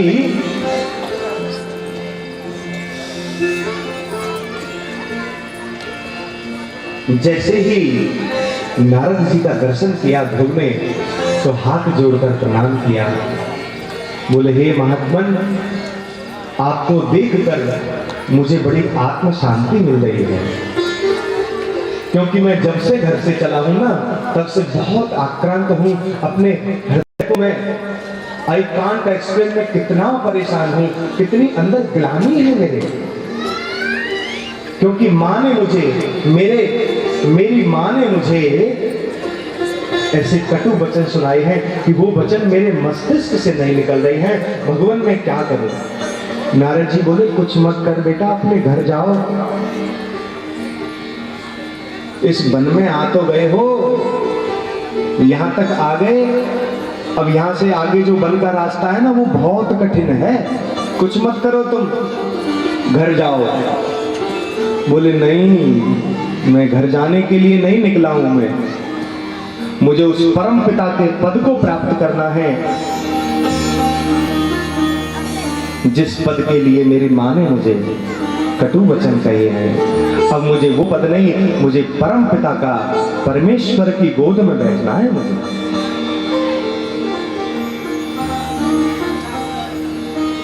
नारद जी बोले, बेटा जंगल में बड़े बड़े शेर चीता होते हैं, बड़े बड़े जानवर होते हैं, खा जाएंगे तुझे, छोटा सा आहार बना लेंगे तेरा, तू छोड़ के सीधा अपने घर जा। और ऐसी तपस्या तू कर कैसे पाएगा? तू छोटा सा बालक है, तू भूखे नहीं रह सकता, तू प्यासे नहीं रह सकता, तुझे कुछ ना कुछ चाहिए खाने को। बोले मैं भूखा भी रह लूंगा, मैं प्यासा भी रह लूंगा, मैं कुछ भी कर लूंगा, लेकिन मुझे भगवान को पाना है, उस परम सत्य को, उस सत्य नारायण को पाना है। जब मन में विश्वास दृढ़ होता है ना, तो गुरु अपने आप रास्ता दिखाते हैं। नारद जी समझ गए ये चेला कच्चा नहीं है, ये तो बिल्कुल पक्का चेला है, अब इसको भगवान से मैं मिलवा कर ही रहूंगा। नारद जी ने बड़ा सुंदर उपदेश किया। बोले तुम वृंदावन जाओ, वृंदावन में जाकर यमुना के तट पर तुम तपस्या करो, और जब तुम तपस्या करोगे तो एक दिन नारायण प्रसन्न होकर तुमको दर्शन देने आएंगे। प्रेम से बोलो राधे राधे। ध्रुव जी पहुंच गए यमुना तट पे। वहां पहुंचकर एक घने वृक्ष के नीचे बैठ गए और बैठकर जो उपदेश नारद जी ने दिया था, ओम नमो भगवते, ओम नमो भगवते, ओम नमो भगवते, इस सुंदर मंत्र दीक्षा को जब नारद जी से प्राप्त करके ध्रुव जी चिंतन और मनन ध्यानावस्था में बैठ गए। देखिए यहां पर एक बात बहुत सुंदर मुझे याद आई, बस थोड़े से ही मैं उस बात को कहकर आगे बढ़ूंगा। कोई भी गुरु जब हम बनाएं तो पहले ये जान लें कि ये जो गुरु हैं ये शास्त्रोक्त तो हैं, ये जो बात कह रहे हैं ये शास्त्रों के अनुसार तो कह रहे हैं ना, वेदों के अनुसार तो कह रहे हैं ना, पुराणों के अनुसार तो कह रहे हैं ना। और जो इन्होंने मुझे मंत्र दिया है, क्या यह मंत्र शास्त्रोक्त है, वेदोक्त है? आजकल जाओ आप किसी भी गुरु के पास, अरे आजकल तो टीवी पे बैठ के गुरु बना देते हैं लोग। टीवी देखकर गुरुजी बैठे हैं टीवी में, क्या हो रहा है? बोले लाइव चला दो, जितने भी लोग देखेंगे सबको दीक्षा कराएंगे। अब गुरुजी बैठे हैं इतनी दूर और टीवी चलाकर दीक्षा ले ली, और गुरुजी ने मंत्र क्या दिया? जो मन में चल रहा था वो दे दिया, मनमुखी मंत्र दे दिया है, न वेदोक्त न शास्त्रोक्त। जब शास्त्र, जो शास्त्र सम्मत नहीं है, उस मंत्र को मैं चाहे लाख बार जप करता रहूं, उसका कोई अर्थ नहीं है, उसका कोई मोल नहीं है। आजकल जाते हैं गुरुओं के पास, आजकल तो पता नहीं कैसे कैसे मंत्र दे देते हैं। मंत्र दे दिया आपको इतना लंबा चौड़ा, आपको याद ही नहीं हो रहा, और मंत्र भी जो मन में आया वो दे दिया, जो मन में आया वो नहीं। जो मंत्र वेदों, वेद सम्मत है, शास्त्र सम्मत है, वही मंत्र हमारे काम आने वाला है। इसलिए जब कोई गुरु बनाए तो ये जरूर जान लें कि इनको थोड़ा बहुत ज्ञान है कि भी नहीं है। हालांकि गुरु को जानना बड़ा कठिन काम है। लोग कहते हैं पानी पियो छान के, गुरु बनाओ जान के। इतनी जानकार हो तो गुरु काहे को बनाए हो? फिर बनाना ही क्यों गुरु को? आप तो पहले से ही बहुत जानकार हो। तो जानकारी अलग चीज है, जानकारी होना अच्छा। जानकारी जो गाड़ी चलाते हैं उनको ड्राइविंग करने की जानकारी होती है, चलाते हैं। जो हवाई जहाज उड़ा रहे हैं उन हवाई जहाज चलाने की उनको पता है। लेकिन जो भक्त है ना, भक्त तो बड़ा कोमल हृदय का होता है ना, उसको नहीं पता। आजकल जो जनता, सीधी सादी जनता है ना, उसका भी मिसयूज किया जाता है। कब? जबकि हमको ना तो हम अब बताओ आपके किस किस के घर में भागवत महापुराण की यह पोथी आपके किस किस के घर में है? बताओ आप मुझे, हाथ उठाकर बताओ। हाँ जी, गिन लो, गिनती पे गिन लो कितने हैं। 10 होंगे, 5, 10, 11। लेकिन हम जो बैठे हैं कथा सुन रहे हैं, कितने लोग हैं बताओ भीड़ में? होंगे 100, 200, 300 लोग नहीं होंगे। और ये जहां तक इस ध्वनि यंत्र के माध्यम से आवाज जा रही है, उनके भी घरों में आप देखेंगे तो 100 में से मात्र 5 लोगों के घर पे ही आपको ग्रंथ मिलेगा। चलो भागवत जी तो हैं, वेद किस किस के घर पे हैं बताओ? किसी के घर में। गीता किस किस के घर में है बताओ? हाँ, गिनती पे गिन लो, उंगलियों पे गिन लो, बस इतने लोगों के घर में है। तो और जिनको यही ज्ञान नहीं है भागवत जी मेरे घर में है कि नहीं है, मतलब कभी भागवत जी को घर में लाकर एक श्लोक पादम वा एक श्लोक पढ़कर कभी नहीं देखा है, कभी वेद घर में लाकर कभी उनका पूजन नहीं किया, कभी गीता लाकर कभी 4 श्लोकों का पाठ नहीं किया है, बस जिसने जैसा बता दिया वैसा करने लग गए। अभी आजकल की जो कथा रह गई है वो उपायों की कथा रह गई है। प्रेम से बोलो राधे राधे। अभी मैं यहां से कहूं ना कि कल एक बिल्व पत्र तोड़िए, उसको पहले जल में स्नान कराइए, फिर उस पर जौ लगाइए, चावल लगाइए, और ये सब करने के बाद 3 बार अपने ऊपर घुमाइए। महाराज कुछ लोग तो 7 बार घुमा लेंगे अपने आप ही। घुमाइए और जाकर मंदिर के इस द्वार के इस कोने में रख दीजिए जाकर। तो मुझे लगता है कि 100 में से 80% लोग चल देंगे। क्यों चल देंगे? क्योंकि ना तो वेद की कोई वेद सम्मत, शास्त्र सम्मत है ऐसा आचरण हमारा कब होगा? हमें कथा सुनना तो बहुत पसंद है, लेकिन क्या कथा पढ़ना भी पसंद है कभी? नहीं है। तो इसलिए वेदों का आश्रय, शास्त्रों का आश्रय लें, भ्रमित करने वाले लोगों से दूर रहें। यदि इन उपायों से ही सब कुछ हो जाता ना, आज मैं बता दूंगा 80% करेंगे और 80 में से मुझे लगता है कि 20% या 30% फलित भी हो जाए, उनको उसका फल भी मिल जाएगा, तो मेरा तो काम बन गया। जो मैंने सांसारिक बात बेकार की जो मेरे मन में आई वो मैंने आपको उपाय बता दिया। आप में से 100 में से 4 लोगों को भी यदि लाभ मिल गया तो वो 4 मेरे भक्त हो गए कि नहीं? लेकिन ना तो वो शास्त्रोक्त है ना वो वेदोक्त है। जो मंत्र मैं बता रहा हूं वो शास्त्र सम्मत हो, तब उस मंत्र का जाप करने का लाभ है। प्रेम से बोलो राधे राधे। ओम नमो भगवते। हाँ देखो बहुत सुंदर। ये जो पंचाक्षर, ये जो नाम है भगवान का, इस नाम के सहारे ही अहमेवा समेवाग्रे भगवान ने चतुश्लोकी भागवत ब्रह्मा जी को उपदेश की, और उसी से धीरे धीरे शाखा से शाखा पर आते हुए श्री वेद व्यास जी ने उन 4 श्लोकों से 18,000 श्लोक लिख दिए। अब 18,000 श्लोकों को यदि मैं आपको सुनाने बैठ जाऊं तो बताओ कौन कौन सुन के जाएगा 18,000 श्लोक? थोड़ा हाथ उठाकर बताओ।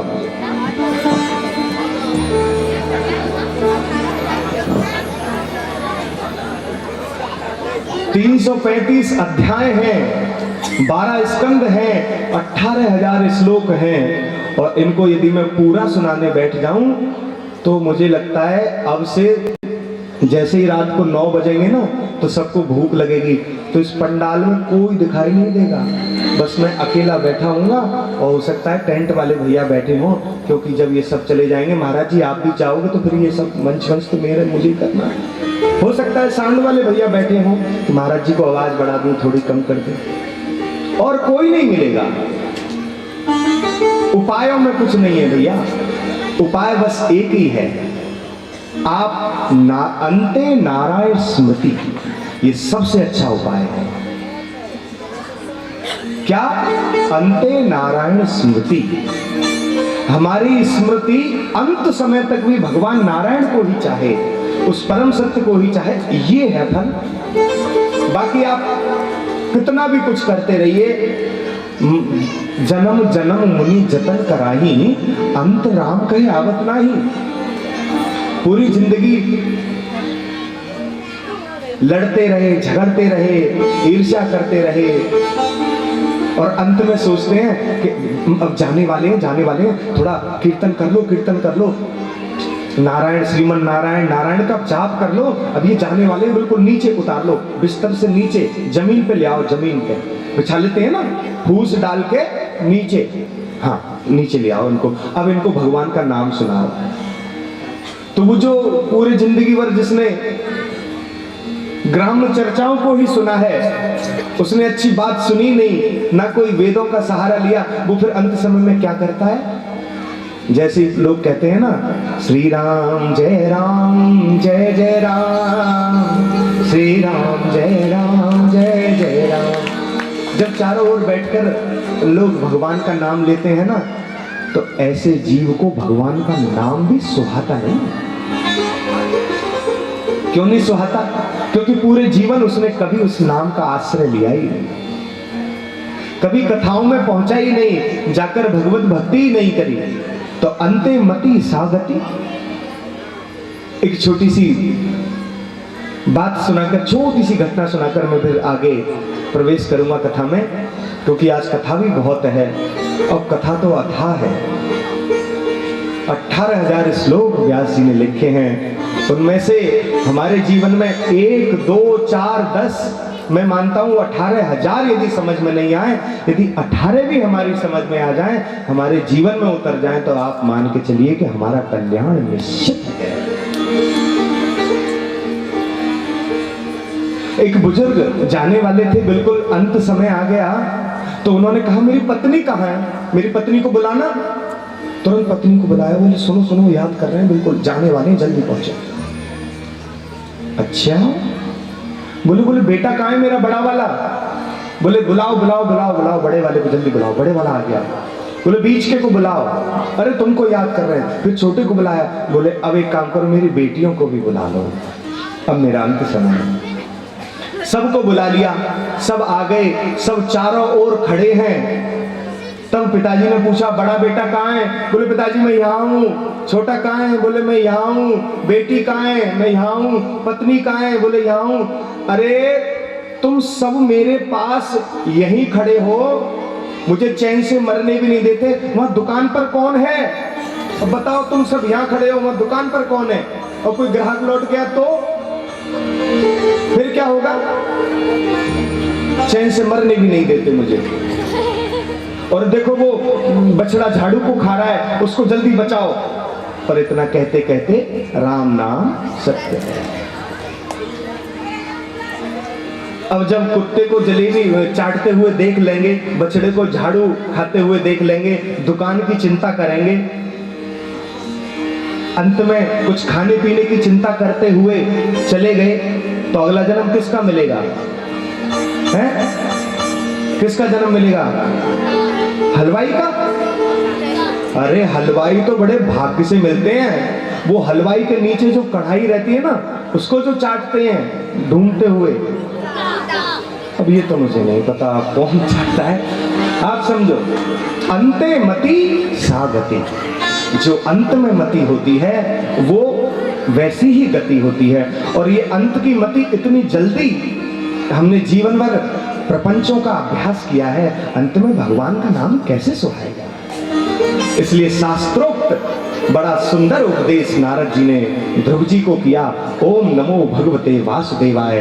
अब वह समय आ गया, तपस्या करते करते करते करते ध्रुव जी, एक समय आया ध्रुव जी ने अन्न छोड़ दिया। जमुना जी जो कहते हैं अभी भी जहां पर ध्रुव जी ने तपस्या की थी, वहां जमुना जी बहुत धीरे धीरे बहती हैं, आवाज नहीं करती ज्यादा, कल कल कल कल। क्यों?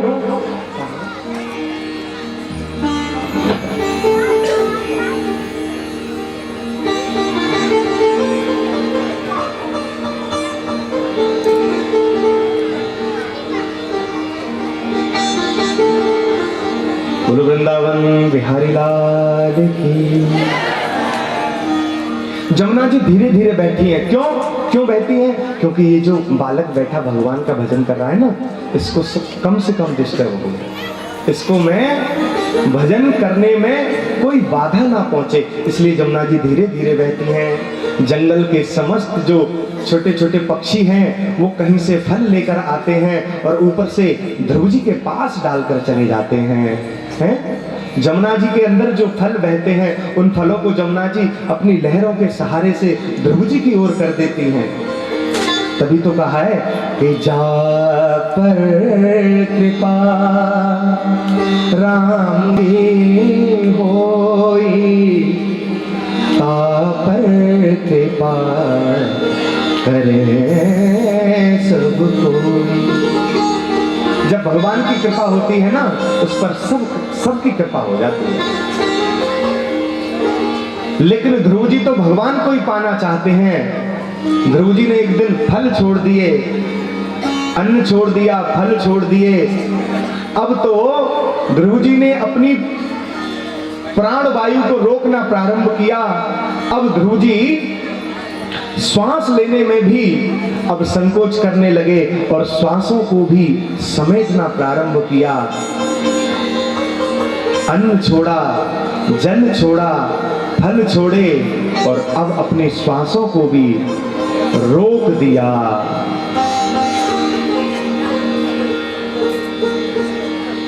और जैसे ही अपने प्राणों को योग के माध्यम से उस परम रंध्र में जब पहुंचाया और श्वास को जैसे ही रोका तो पूरी त्रिलोकी में हाहाकार मच गया। क्यों? क्योंकि पवन देवता, पवन बहना बंद हो जाए, यदि हवा रुक जाए तो बताओ कौन जिंदा बचेगा?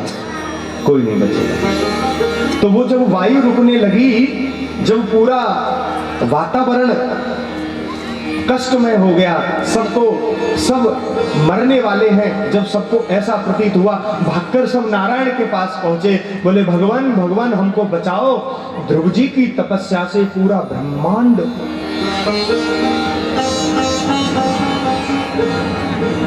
भगवान ने देवताओं को भी आश्वासन दिया। बोले वो मेरा दर्शन करना चाहता है वो बालक, लेकिन मैं सच बात कहूं, भगवान कह रहे हैं कि वो मेरा दर्शन करना चाहता है, लेकिन वास्तविकता तो यह है कि ऐसे 5 वर्ष की आयु में भगवान का भजन करने वाले ऐसे बालक, मेरा भजन करने वाले ऐसे बालक को मैं क्या दर्शन दूंगा? मेरा मन करता है कि ऐसे बालक का स्वयं दर्शन किया जाए और नारायण अपना वैकुंठ छोड़कर श्री वृंदावन में आकर ध्रुव जी के समक्ष खड़े हो गए।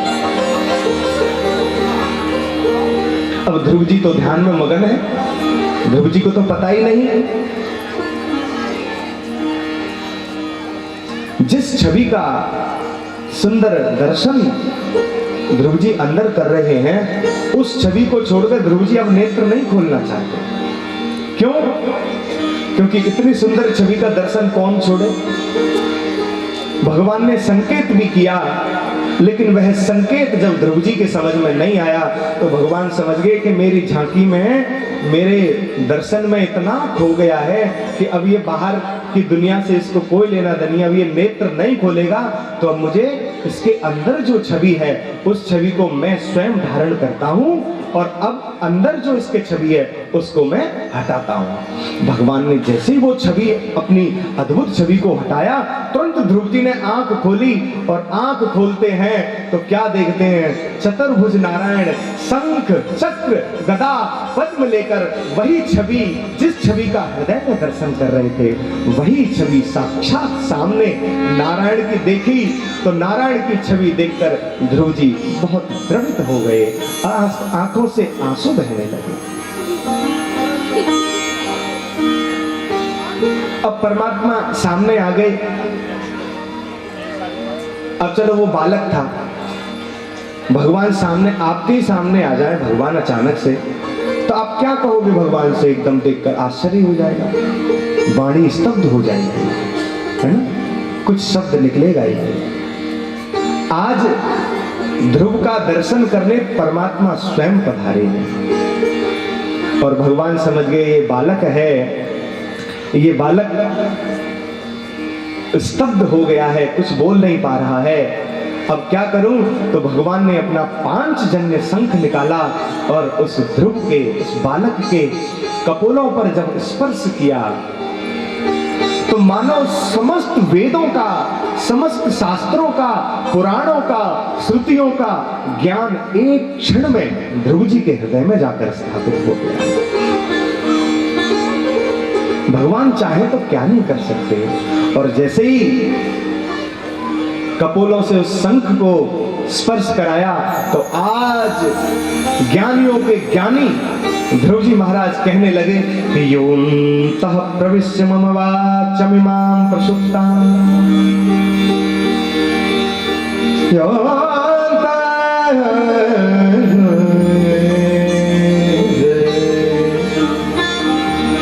योऽन्तः प्रविश्य मम वाचमिमां प्रसुप्तां संजीवयस्य खिल तत्धरस्वधाम्ना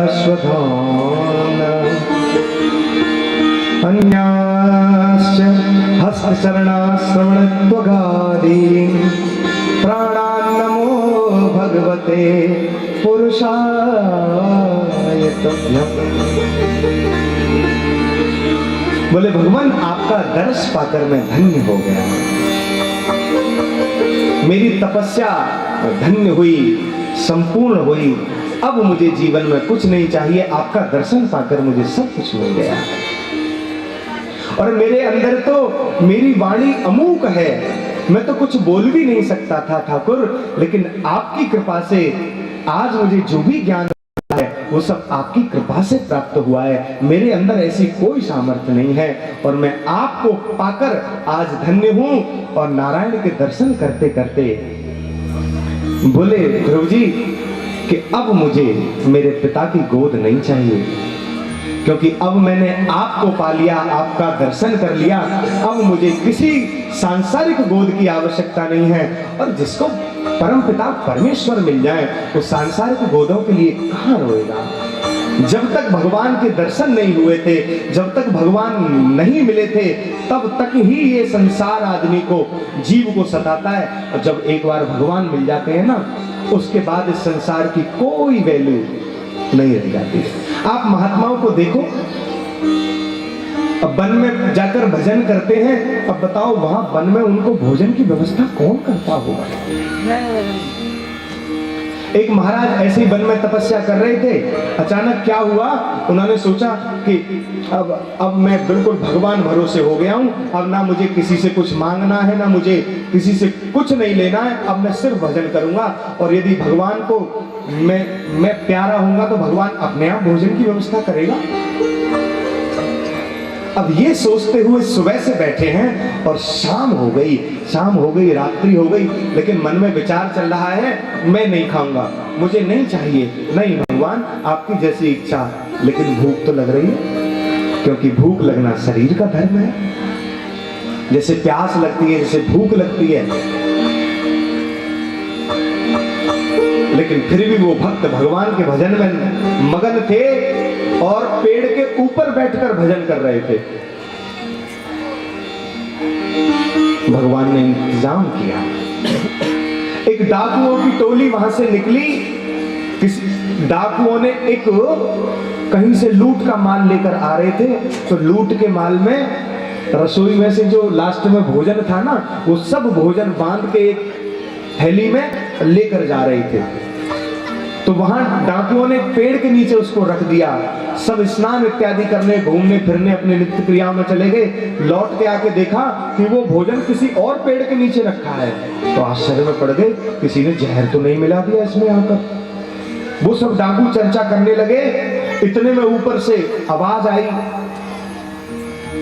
जब भगवान के नाम की आवाज आई तो देखा, अरे ऊपर कौन है, उतारो उसको, उतारो उतारो, नीचे उतारो। वो कह रहा भैया मेरा कोई मतलब नहीं है, मैं तो भजन करने के लिए बैठा हूँ, ये ग्वाला आया था यही उठा के रख गया पोटरी, मेरा कोई लेना देना नहीं है इससे, मैं तो अरे नहीं, नीचे उतरो, नीचे उतरो। नीचे उतरे, बोले खोल इसको भोजन की पोटरी को। महाराज मैं, हाँ खोल। बोले हाँ। बोले अब इस भोजन को करो, पहले तुम करो भोजन फिर हम करेंगे, कहीं इसमें जहर तो नहीं मिल रहा। अब वो ना चाहते हुए भी उसको वो भोजन करना पड़ा, और भोजन करते करते जब पेट उसका भर गया तब डाकुओं को लगा कि नहीं ये भोजन तो ठीक है, इसमें विष नहीं मिलाया है।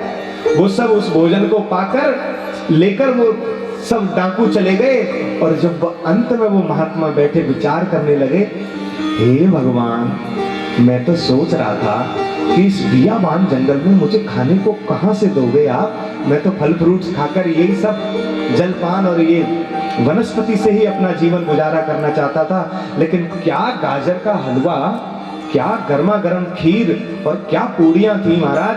धन्यवाद प्रभु, आप जब देते हो ना तो छप्पड़ फाड़ कर देते हो, और जब लेते हो तो चमड़ी उतार कर लेते हो। उसी समय से वह भक्त भगवान को याद करते हुए अपने शरीर को त्याग दिया और ब्रह्म ज्योति में विलीन हो गया। उसको इतना विश्वास हो गया परमात्मा पर।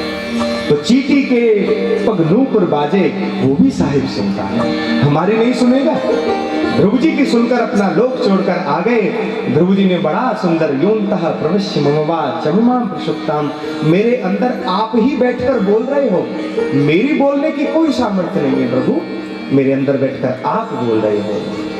अब ये सूचना जब पूरे नगर को मिली कि आहा ध्रुव जी ने भगवान को प्राप्त कर लिया, तो सब नगरवासी उत्सव मनाने लगे।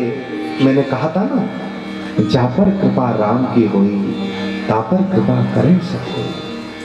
जब भगवान मिल गए तो पूरा संसार जय जयकार करने लगा। वही राजा और वही रानी सुरुचि सब मिलकर पूरे नगर को सजाया है कि आज ध्रुव जी का स्वागत करेंगे। ध्रुव जी नारायण पद को प्राप्त करके लौट रहे हैं। देखो समय बदल गया है। एक समय था कि माता कटु वचन बोल रही थी, और आज एक समय ऐसा आ गया, समय समय की बात है? किसी समय का दिन बड़ा और किसी समय की रात, समय समय की बात है, और ये समय समय की बात है। राम जन्म का दिन बड़ा और कृष्ण जन्म की रात, ये समय समय की बात है भैया, समय समय की बात है। आज भगवान को प्राप्त करके ध्रुव जी जब महलों की ओर चढ़े, आज भगवान ने जी भर के ध्रुव को कहा है कि ध्रुव जो तू चाहता है वो ले ले, मेरे सब, मैं तू जो चाहे मैं तुझे दे सकता हूँ। भगवान ध्रुव बोले, भगवान पहले तो मेरा मन था कि मैं किसी उच्च पद को प्राप्त करूं, लेकिन जब मैंने आपके पाद पद्मों को देखा है, आपके चरण कमलों को देखा है, तो अब मुझे वो और कोई पद नहीं चाहिए, बस आपके ये जो दोनों पद हैं, इन दोनों चरणों में, आपके दोनों पदों में ही मेरा जीवन गुजरे, बस मैं ये चाहता हूं। आज कोई पद नहीं मांगा। हम भगवान से मांगने जाते हैं, कभी भगवान को मांग कर देखो है? जब भगवान को ही मांग लोगे तो फिर कुछ मांगने की आवश्यकता ही नहीं बचेगी। ध्रुव जी का सुंदर स्वागत हुआ। भगवान ने वरदान के रूप में ध्रुव जी को ध्रुवलोक दिया और कहा, ध्रुव जिस परिवार में, जिस खानदान में तुम जैसा भक्त बालक प्रकट हो जाता है ना, उस खानदान की पिछली 7 पीढ़ी और अगली 7 पीढ़ी धन्य हो जाती हैं और सीधे स्वर्ग जाती हैं। आप जैसा भक्त पाकर वह परिवार, वह खानदान धन्य हो जाता है। ध्रुव जी को सुंदर भगवान ने ध्रुवलोक प्रदान किया है। बस एक राजगद्दी पाने के लिए निकला हुआ बालक, उसको भगवान ने एक लोक का राजा बना दिया, ध्रुवलोक का। आप देखते होंगे कभी कभी रात्रि में जब बढ़िया सब चांद सितारों के दर्शन होते हैं ना, तो सब तारों में एक तारा बड़ा विशेष दिखाई देता है, जिसको हमारी माँ हमसे बताया करती थी। आप भी सब जानते हैं, बुजुर्ग बताते हैं, हमारे सब बताते हैं कि वो जो टिमटिमा रहा है ना, जो अपने स्थान से नहीं हट रहा है, जो अपने स्थान पर दृढ़ है, वही ध्रुव तारा है, वही ध्रुवलोक है। एक ध्रुव का अर्थ ये भी है कि जो अपनी अपनी नीति पर, अपने स्थान पर, अपने धर्म पर दृढ़ है, उसी का नाम ध्रुव है। बोलो ध्रुव जी महाराज की।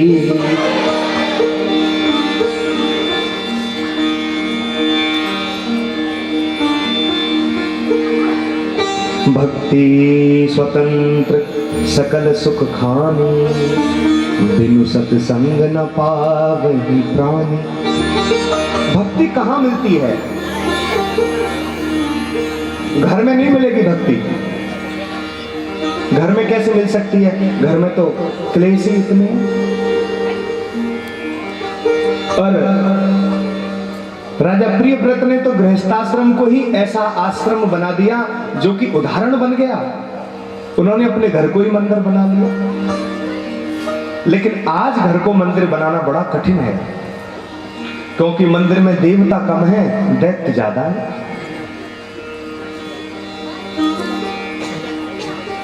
महाराज जी वो धुंधकारी वाली कथा तो आपने सुनाई नहीं। अरे भैया, हर घर में धुंधकारी है, उस कथा को सुन के क्या करोगे? हर घर में धुंधकारी बैठा है, पता नहीं कितने। अच्छा, जो मांसाचार करते हैं, जो मदरा पीते हैं, जो अपने माँ बाप का सम्मान नहीं करते हैं, वो धुंधकारी क्या था? छोटे छोटे बच्चों को पकड़कर कुएं में फेंक देता था, हैं? वैश्यावृत्ति करता था। जो ये सब करते हैं वो सब धुंधकारी है। अरे विशेष बात धुंधकारी की नहीं है, विशेष बात है श्री गौकर्ण जी महाराज की। प्रेम से बोलो राधे राधे। जो जैसा होता है ना, वो बस उतनी ही बात पकड़ता है, उतनी काम की। जैसे वीडियो वायरल होते हैं ना, 1 घंटे की वीडियो में से बस वो 1 मिनट की वीडियो वायरल होती है, क्योंकि उसमें कुछ कंट्रोवर्शियली होता है ना, तो उसको वायरल हो जाता है वो। तो धुंधकारी वायरल जरूर हुआ है, लेकिन जब आप पूरा व्याख्यान एक बार कभी भागवत जी पढ़कर अपने घर में जब उसको पढ़ेंगे तो आप जानेंगे कि धुंधकारी को पाकर माँ बाप उस धुंधकारी के लिए उन्होंने कितने कष्ट उठाए, फिर भी वो उनको अंत समय तक कष्ट ही देता रहा। लेकिन वो जो प्रभु प्रसाद, जो संत का प्रसाद था, उससे जो बालक पैदा हुआ गौकर्ण, उस गौकर्ण ने ही आत्मदेव को पिंडदान किया। आत्मदेव का गया में जाकर श्राद्ध किया। तो किसने किया? उस गाय के पुत्र ने। अपना पुत्र तो धुंधकारी है। इसलिए विशेष बात ये नहीं है कि धुंधकारी कौन है। आप धुंधकारी को चरित्र को ज्यादा सुनोगे तो आपके अंदर वो संस्कार आएंगे। लेकिन मेरा मानना है कि यदि आप धुंधकारी का जो भाई है गौकर्ण, जो धर्म के कार्यों में प्रवृत्त है, माँ बाप ने कहा कि मैं 1 रुपए का दान करना चाहता हूँ, और जो गौकर्ण है वो कह रहा है माँ आप 1 का नहीं 10 का दान करो, मैं आपके साथ हूँ। ऐसे पुत्र गौकर्ण होते हैं। तो इसलिए भैया धुंधकारी की कथा जिन्होंने सुनी है वो बस खाली उसको कथा में ही रहने देना, लेकिन यदि असली कथा सुननी है तो श्री गौकर्ण जी महाराज की कथा सुनो, श्री ध्रुव जी महाराज की कथा सुनो, श्री प्रहलाद जी महाराज की कथा सुनो, और इसी कथा का मंथन करो। है?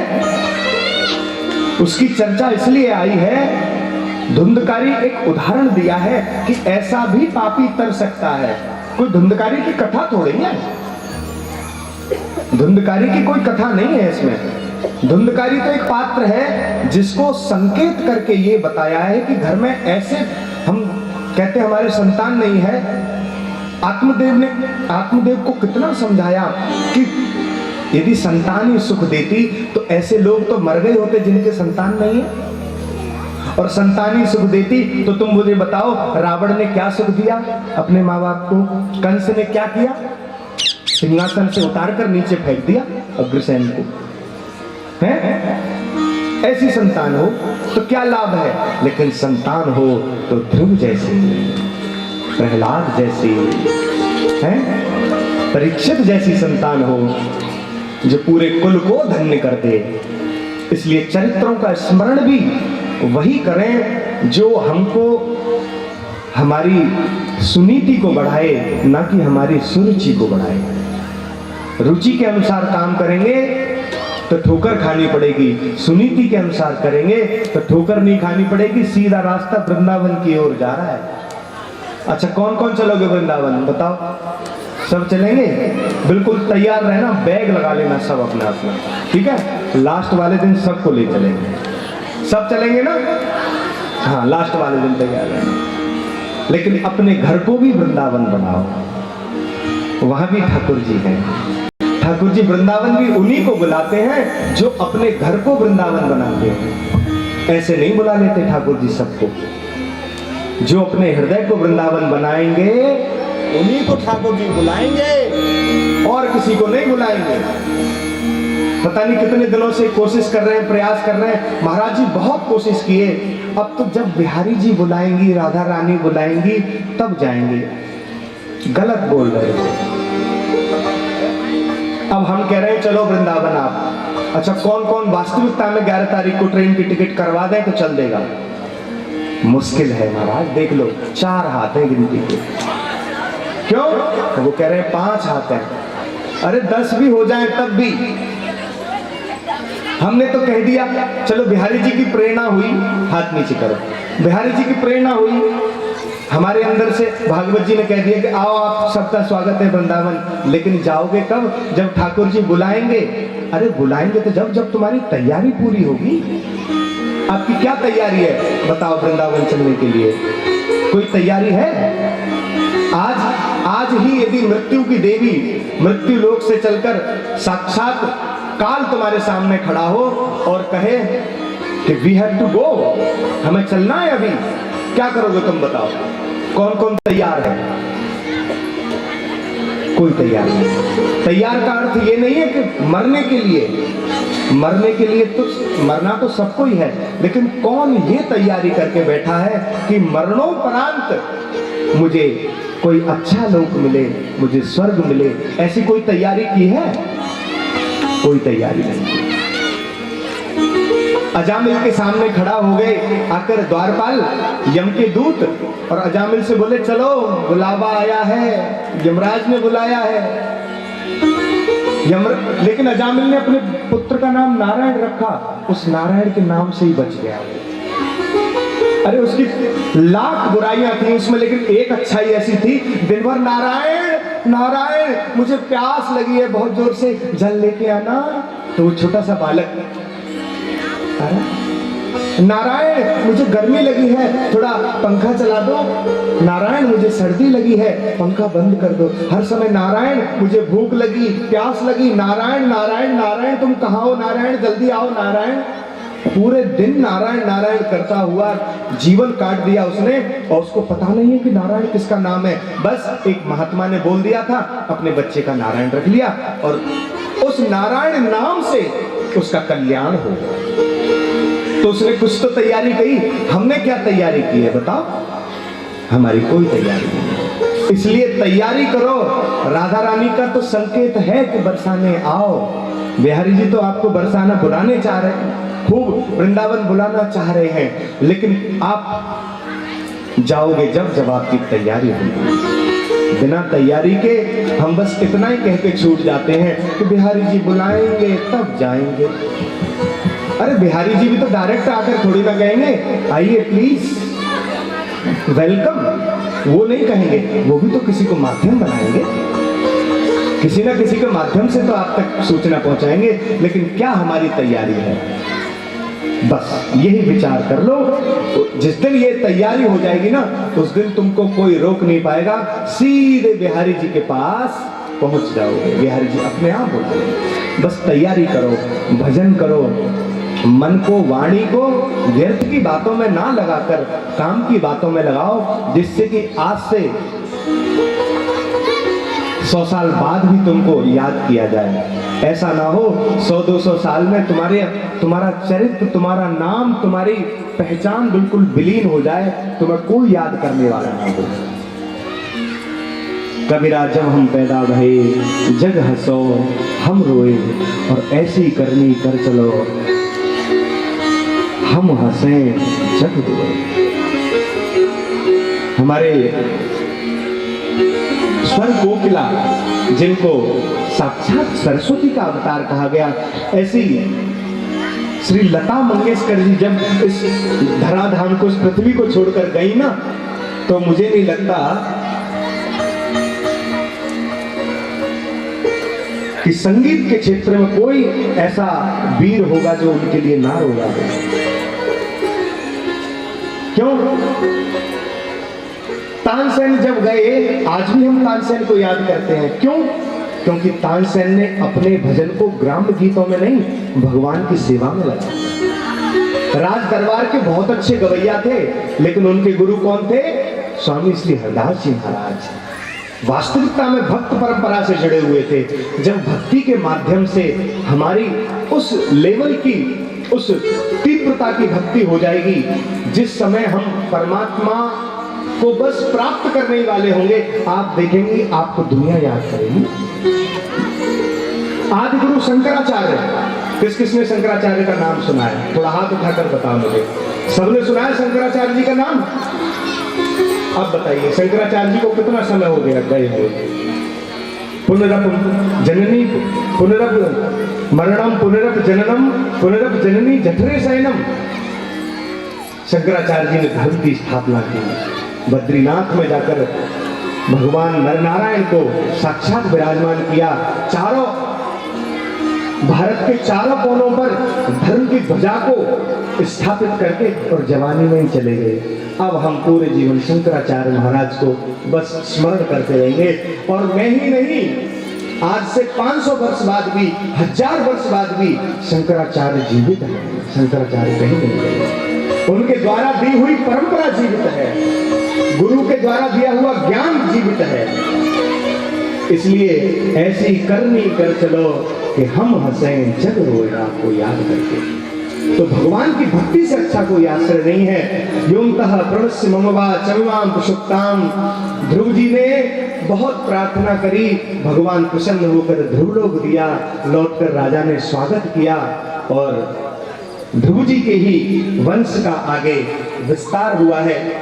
बस 2 मिनट भगवान नाम का संकीर्तन, फिर आगे कथा में हम प्रवेश करेंगे। श्रीमन नारायण नारायण नारायण, श्रीमन नारायण नारायण नारायण, नारायण नारायण नारायण, श्रीमन नारायण बद्री नारायण नारायण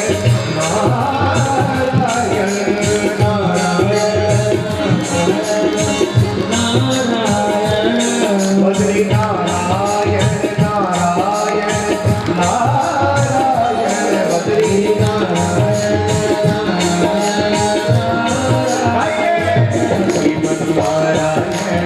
नारायण नारायण,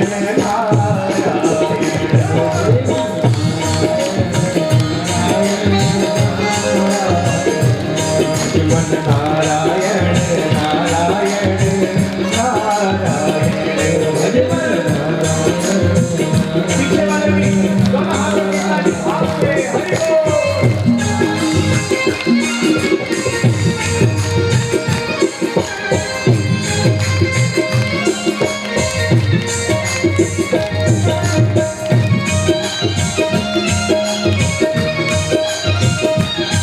नारायण, श्रीमन नारायण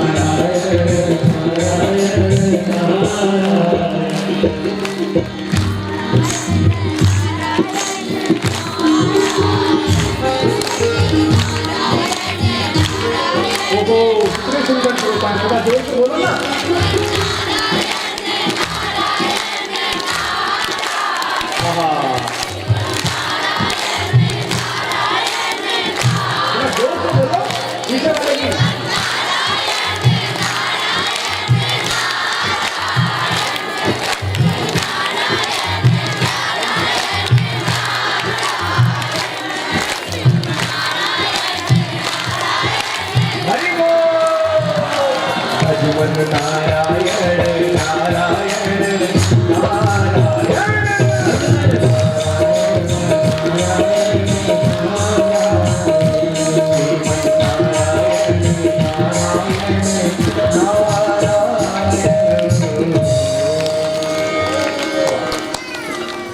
बोलो सत्यनारायण भगवान की जय, भागवत भगवान की जय, रानी सरकार की जय, कन्हैया लाल की जय, बाबा धाम की जय, जय जय श्री राम, जय जय श्री राम, जय जय श्री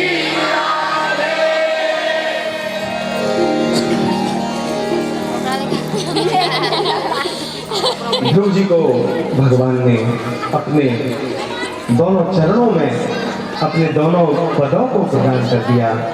सबसे बड़ा पद तो भगवान के चरण में है। और एक छोटा सा निवेदन और मैं बीच में करूंगा, बस थोड़ी देर के लिए। और हमारे पवन जी हैं जो हमारे सबसे ज़्यादा घनिष्ठ हैं, प्रेमी हैं, जो टाटा नगर में निवास करते हैं, जिनके यहाँ पिछले वर्ष श्रीमद् भागवत पुराण की सुंदर गंगा बही और जिसमें यजमान के रूप में आप पवन जी और उनका पूरा परिवार, उनकी माता जी भी, वो भी यहाँ पर आई हैं। और उन्होंने कहा था, ठाकुर जी ओ महाराज जी वृंदावन से आ रहे हो तो हमारे लिए क्या लेकर आ रहे हो? मैंने कहा आप बताओ वृंदावन से क्या लेकर आऊँ मैं? आपके लिए बढ़िया कोई ड्रेस लेके आऊँ? हाँ जी ड्रेस सब मैंने कि कुछ और लेकर आऊं आप बताओ? बोले महाराज जी ठाकुर जी को लेकर आइए ना। ये है, आप संस्कार देखिए ना, ये संस्कार इन माता जी ने अपने बच्चों को दिए हैं। हमारे संजय भैया, हमारे पवन जी और समस्त जो भी उस शिव मंदिर के समिति में और प्रांगण में जो भी भक्त थे सब धन्य हो गए, आनंदित हो गए। क्यों? क्योंकि वहां पर वास्तविक भक्ति की धारा बही। और धारा जब बहती है जब साथ में भक्त हो, अभक्तों के साथ में। मुहुरहो रसिका भुवि भाव कहा। भागवत सबके लिए नहीं है भैया।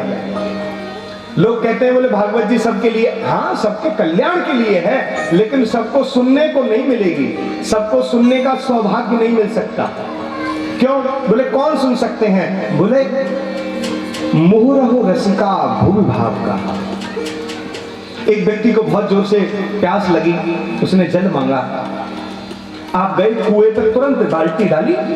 यहाँ भी तो कुएं है ना, यहाँ भी तो है कि नहीं? अच्छा कलश यात्रा में किस किसने कलश उठाया था? वाह बहुत सुंदर। तो उस कुएं से ही जल भरा। व्यक्ति को प्यास लगी, भागकर बोला जल पीना है। एक व्यक्ति ने कुएं में से जो पानी पिलाते हैं ना, प्याऊ लगाते हैं, उन्होंने बाल्टी भरी कुएं में से बाल्टी में से फिर एक गिलास जल दिया और जैसे ही दिया गट गट गट गट करके पूरा जल पी गया।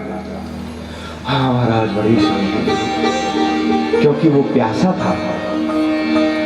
एक व्यक्ति बिना प्यास के ऐसे ही घूम रहा है। बोले भैया क्या काम करते हो?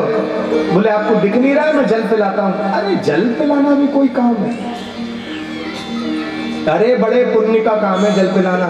बोले चलो लाओ एक गिलास पिलाई दो। फिर जब आप ये करते हो तो जैसे ही एक गिलास जल उनको दिया, उन्होंने वो गिलास लिया और देखा, ओहो ये बताओ पहले तो ये गिलास कहां से लाए हो? बोले महाराज हम गए थे। कहाँ गए थे? तारापुर गए थे, वहां से लेके आए हैं, बढ़िया दुकान से लाए हैं। अच्छा तो अच्छे से धोए थे कि नहीं? बोले महाराज कैसी बात कर रहे हो, हम तो बिल्कुल सारे बर्तन हमारे स्वच्छ हैं, गिलास क्यों नहीं होगा? अच्छा धोया भी है। तो ये जल है, इसमें तिनका वगैरह तो कुछ नहीं है ना, एक बार ध्यान से देखना। मुझे तो देख नहीं रहा, तुम्हें दिख रहा है। बोले महाराज इतने नखरे क्यों कर रहे हो? तुमको पीना है तो पियो। वो बोला मुझे प्यास नहीं है, मैं तो बस देख रहा था, मैं तो सिर्फ कुतर्क करने आया था। ऐसे ही भागवत में जब पहुंचते हैं ना, तो ये भागवत उनके लिए नहीं है जो भरे पड़े हैं, जो पहले से ही तृप्त हैं, उनको नहीं है। ये रसिकों के लिए है, जो रस का पान करना चाहते हैं, भगवान की कीर्ति सुनना चाहते हैं, कथा सुनना चाहते हैं, भजन सुनना चाहते हैं, उनके लिए है ये कथा। मुहुरहो रसिका, अच्छा रसिकों के लिए है। और बोले भुवि भाव का, किसके लिए है? जो भावुक है। जिनका भाव है भागवत में, उनके लिए भागवत है। बाकी तो लोग करते हैं, कुतर्क करने वाले कितनी कुतर्क कर देते हैं, लेकिन ये उनके लिए नहीं है। वो अभी भी आए तो खाली झोली लेकर आए थे और खाली ही लेकर गए, वो कुछ नहीं लेकर गए, क्योंकि नीचे जो पात्र के जो तला रहता है ना, वो तला तो है ही नहीं, वो तल तो है ही नहीं। अब जब तल नहीं है तो जल कहां से रुकेगा? ऐसे ही जब हमारे अंदर भाव ही नहीं हो, हमें अंदर भगवान का नाम सुनने की, कथा सुनने की अंदर कोई लालसा ही नहीं है, तो फिर कथा सुनने भी गए तो कोई लाभ नहीं हुआ।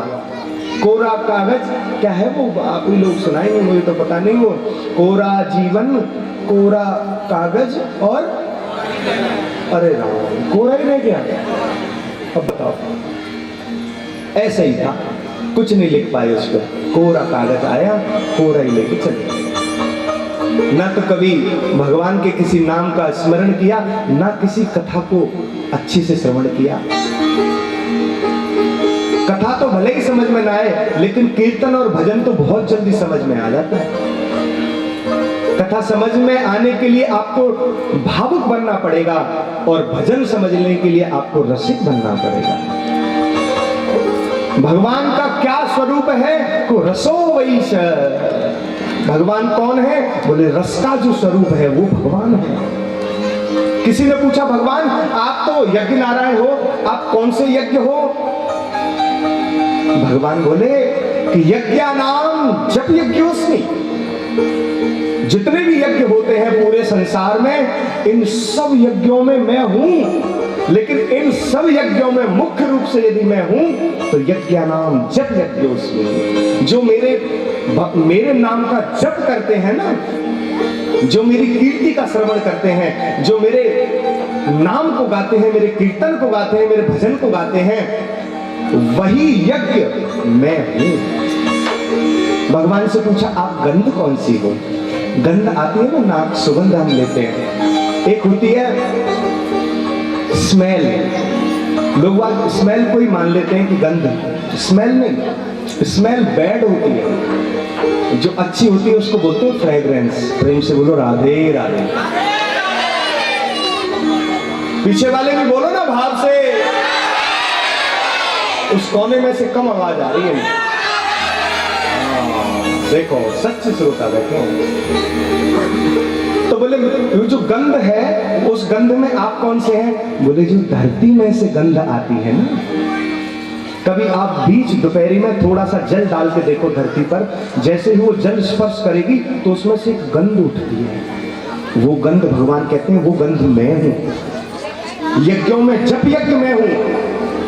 एक बार पशुओं में लड़ाई हो गई।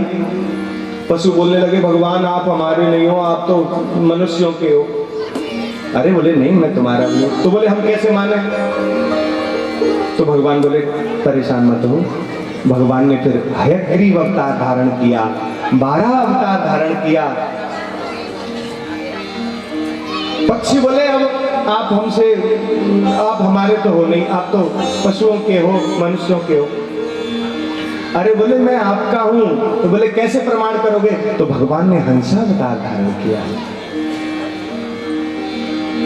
मनुष्य भी बोले कि आप भगवान सबके हो, हमारे नहीं हो। भगवान ने राम और कृष्ण का अवतार धारण किया। अरे भगवान तो सबके हैं, बस आपका ध्यान कहाँ है? आपका भगवान तो इधर है, आपका ध्यान किधर है? ठाकुर जी तो हमारे हृदय में ही है, हमारा ध्यान नहीं है। जब अंदर थे, ध्रुव को अंदर ही दर्शन दे रहे थे, ध्रुव ने आंख नहीं खोली। जब भगवान ने वो चित्रपट हटाया तब ध्रुव ने जाकर आंख खोली। और यदि भगवान चित्रपट नहीं हटाते तो ध्रुव जी तो सुंदर दर्शन का आनंद ले रहे थे। ऐसे ही आप क्या हो क्या नहीं हो, इससे कोई फर्क नहीं पड़ता।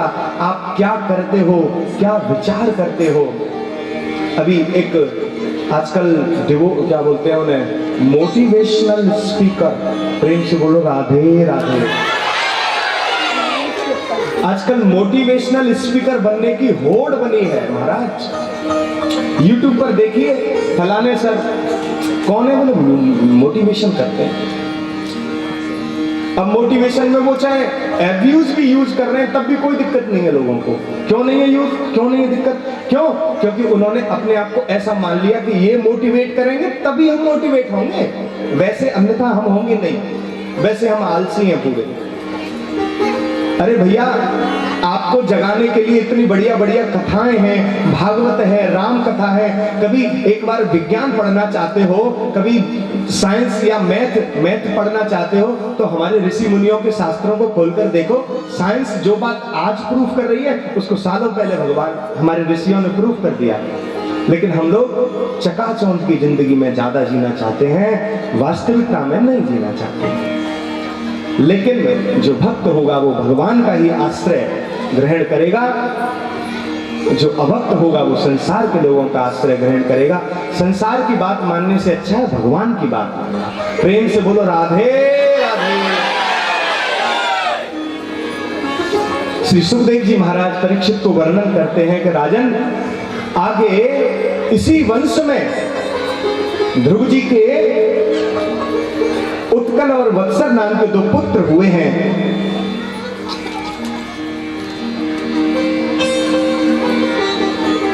दो पुत्र हुए हैं, क्या नाम था उनका? आप ध्यान से सुन रहे हैं कि नहीं? क्या नाम था? उत्कल और वत्सर नाम के दो पुत्र ध्रुव जी को प्राप्त हुए।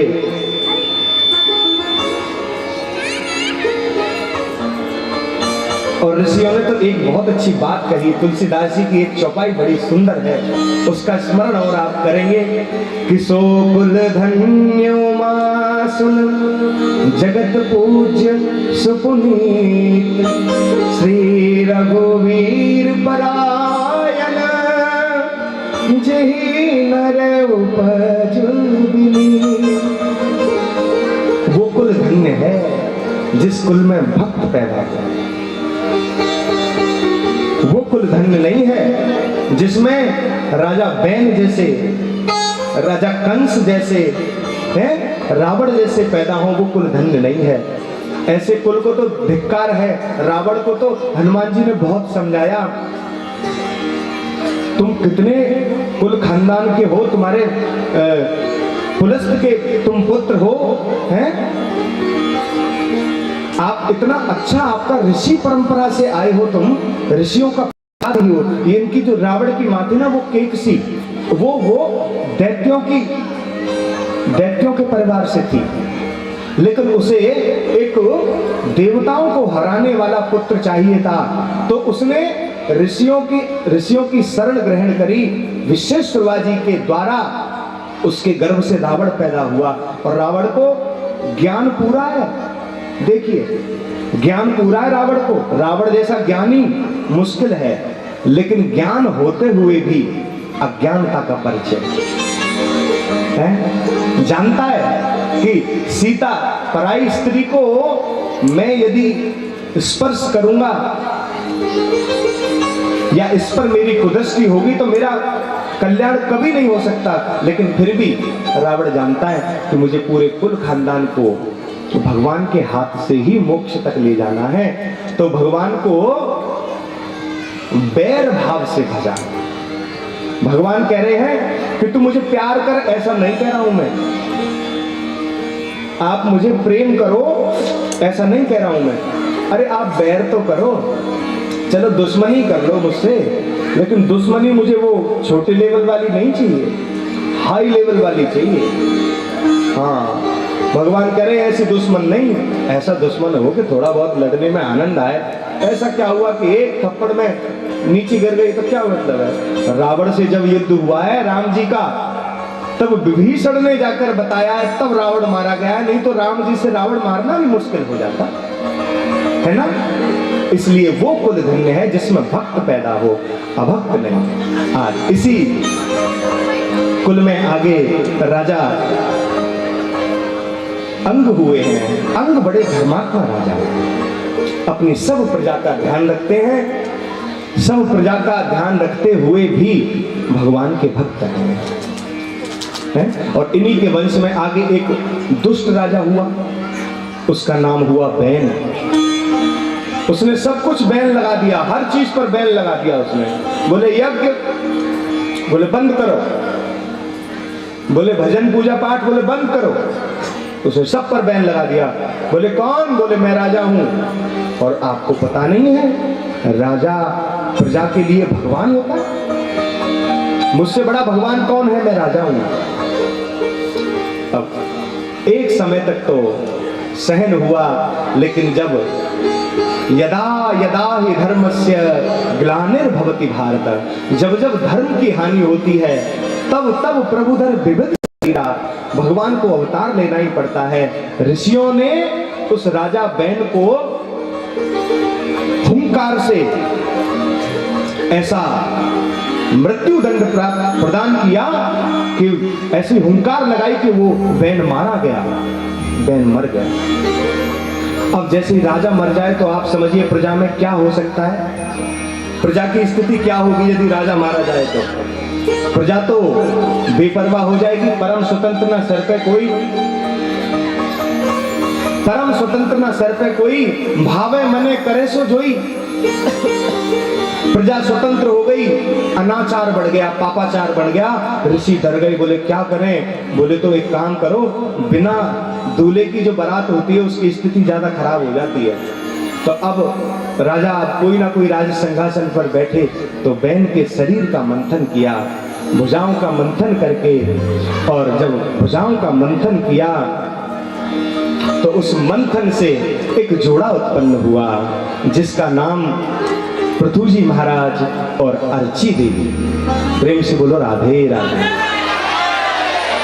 बोलो पृथु जी महाराज की। ऋषियों के आशीर्वाद से, मंथन से, शोध से ऐसा पैदा हुआ कि पुत्र ही क्या है, ये तो साक्षात नारायण ही अवतार लेकर आए हैं पृथु के रूप में, और अर्ची के रूप में साक्षात लक्ष्मी जी पधारी हैं।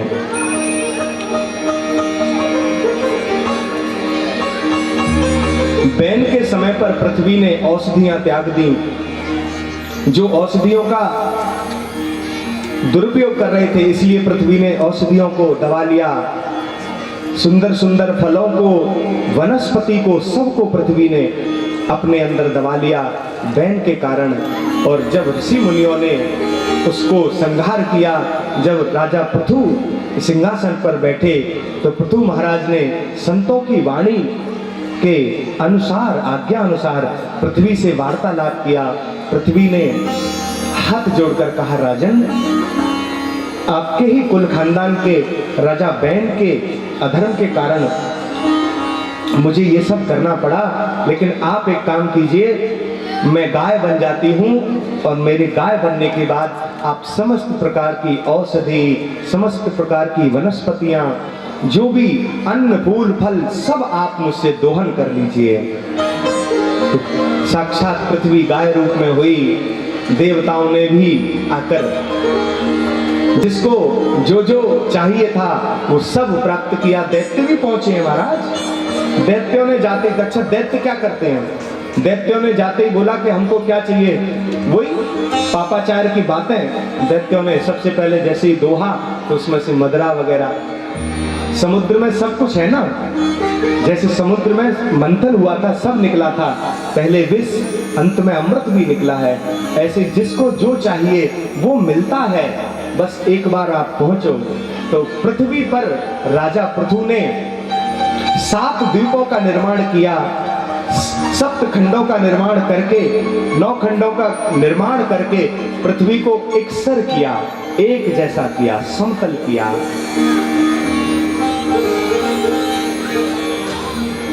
और अखंड वर्षों तक राज किया। सनकादिक ऋषियों ने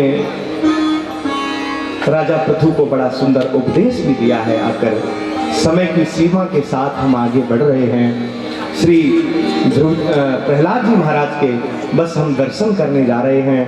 थोड़ी बहुत देर में समय क्या हो गया, 7 बज गए हैं। अब कथा की आरती प्रारंभ करें? करें भैया, आरती करें। नहीं देखो 7 बजे तक का समय है, हमको पहले ही बोला है।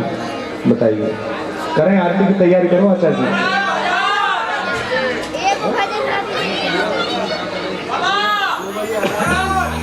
दोनों हाथ उठाकर बताओ ना, जय जय श्री राधे।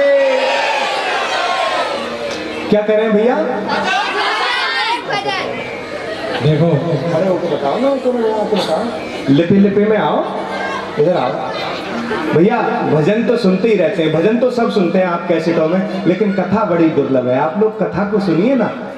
प्रेम से बोले राधे राधे। राधे राधे बोलना है, दिन में बोल गए। देखो तुम्हारे जी का झटका ले रहा हो यार, हमें एक सेल डाल देना ना कि नया सेल बैटरी मंगा दो। बैटरी खरीद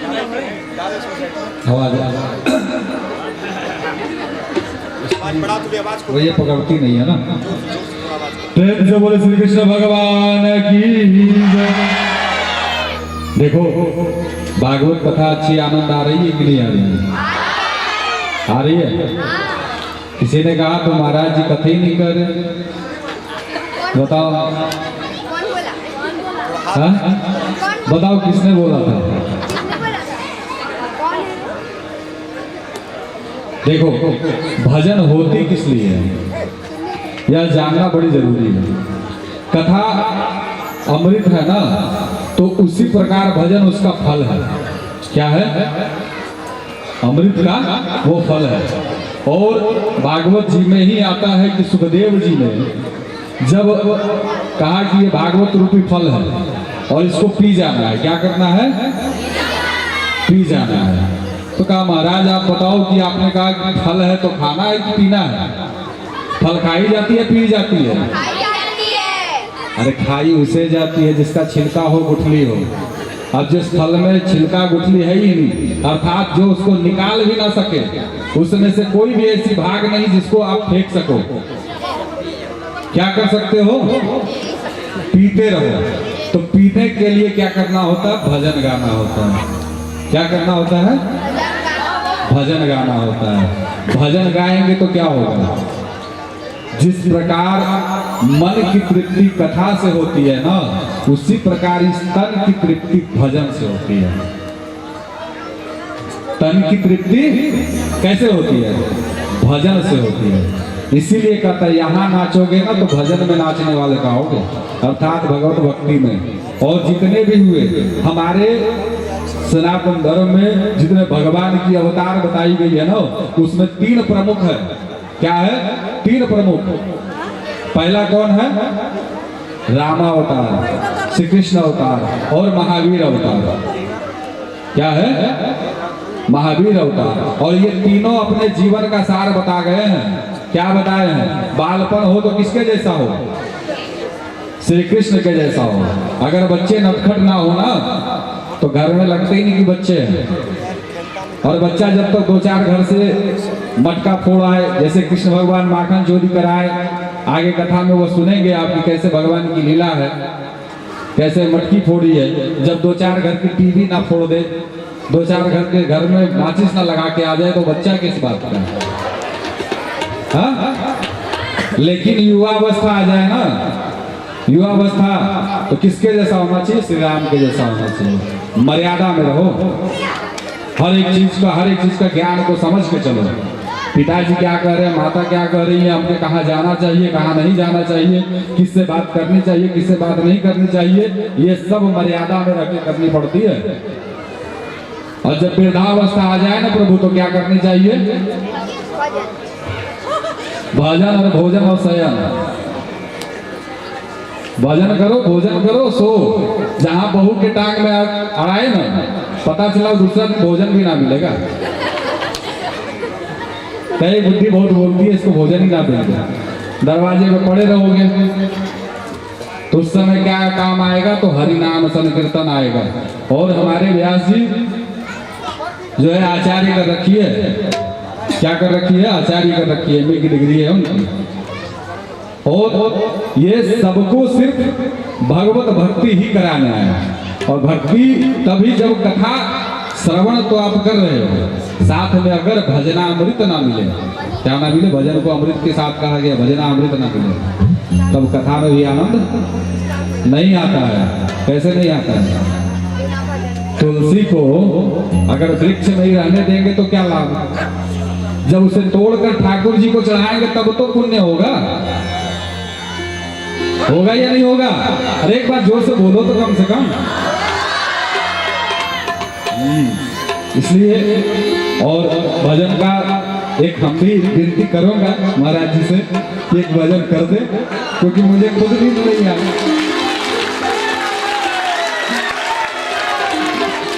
क्योंकि मुझे खुद ही आनंद नहीं आ रहा। मैं बार बार उठ के यहाँ से जा रहा हूँ, है ना। राजा परीक्षित कैसे हुए, ये सब तो हमने सुना, लेकिन भजन जो होती है ना वो उसको पूरा करती है, भागवत को पूरा करती है। जैसे महाराज जी ने कहा 16,000 श्लोक है महाराज, अब 16,000 श्लोक कैसे पूरा करो 7 दिवस में? तो 7 दिवस में जब पूरा ना हो सके तो उसमें भजन करो। राम का भी नाम जप लेते, कल बाबा का भी नाम जप लिए, बोल बम बोल बम बोल बम, कहे या नहीं कहे? तो शंकर जी भी आ गए, ठीक है। तो क्या चाहते, जिसकी जिसकी बहुमत भारी होती है ना, सरकार उसी की बनती है। अब बताओ, कथा सुननी है भजन?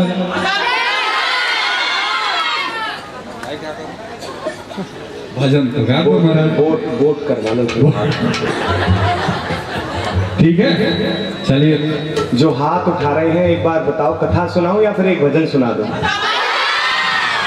अभी आधे ही हाथ उठे हैं, जब तक वोट पूरे नहीं हो जाएंगे। हाँ, मेजॉरिटी होनी चाहिए। हाँ, भैया तो पूरे ही खड़े हुए जा रहे हैं, धीरे धीरे जाओ। और एक बात मैं प्रकाश डालना चाहता हूँ, जो पंडाल के बाहर खड़े होते हैं ना, वो भैया लोग को लिए मैं कुछ कहना चाहूँ। कीमत उसी की होती है जो मटके में होती है, कीमत उसी की होती है जो मटके में होती है। जो बिखर जाते हैं उसकी कीमत क्या करूँ, है ना। यह पंडाल जो है वो मटका बना हुआ है, और इसमें जो आओगे ना उसी को ही पाओगे। बाहर तो रोज मोबाइल में देखते हो महाराज, अब भी तो चले आओ अंदर, यहाँ थोड़ी कांटे लगे हैं।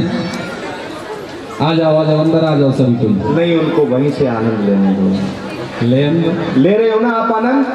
हाँ, पूरा आनंद ले रहे हैं, पूरा आनंद। जो आनंद लेंगे वहीं से लेंगे, ठीक है। अंदर जो जहाँ है वहीं से आनंद दो भैया। कल के बाद तो पंडाल हमें भारी हो जाएगी, तो फिर बाहर खड़े रहो। जब भर जाए तो फिर जाओ, लेकिन पहले तो इसे भराओ, है ना।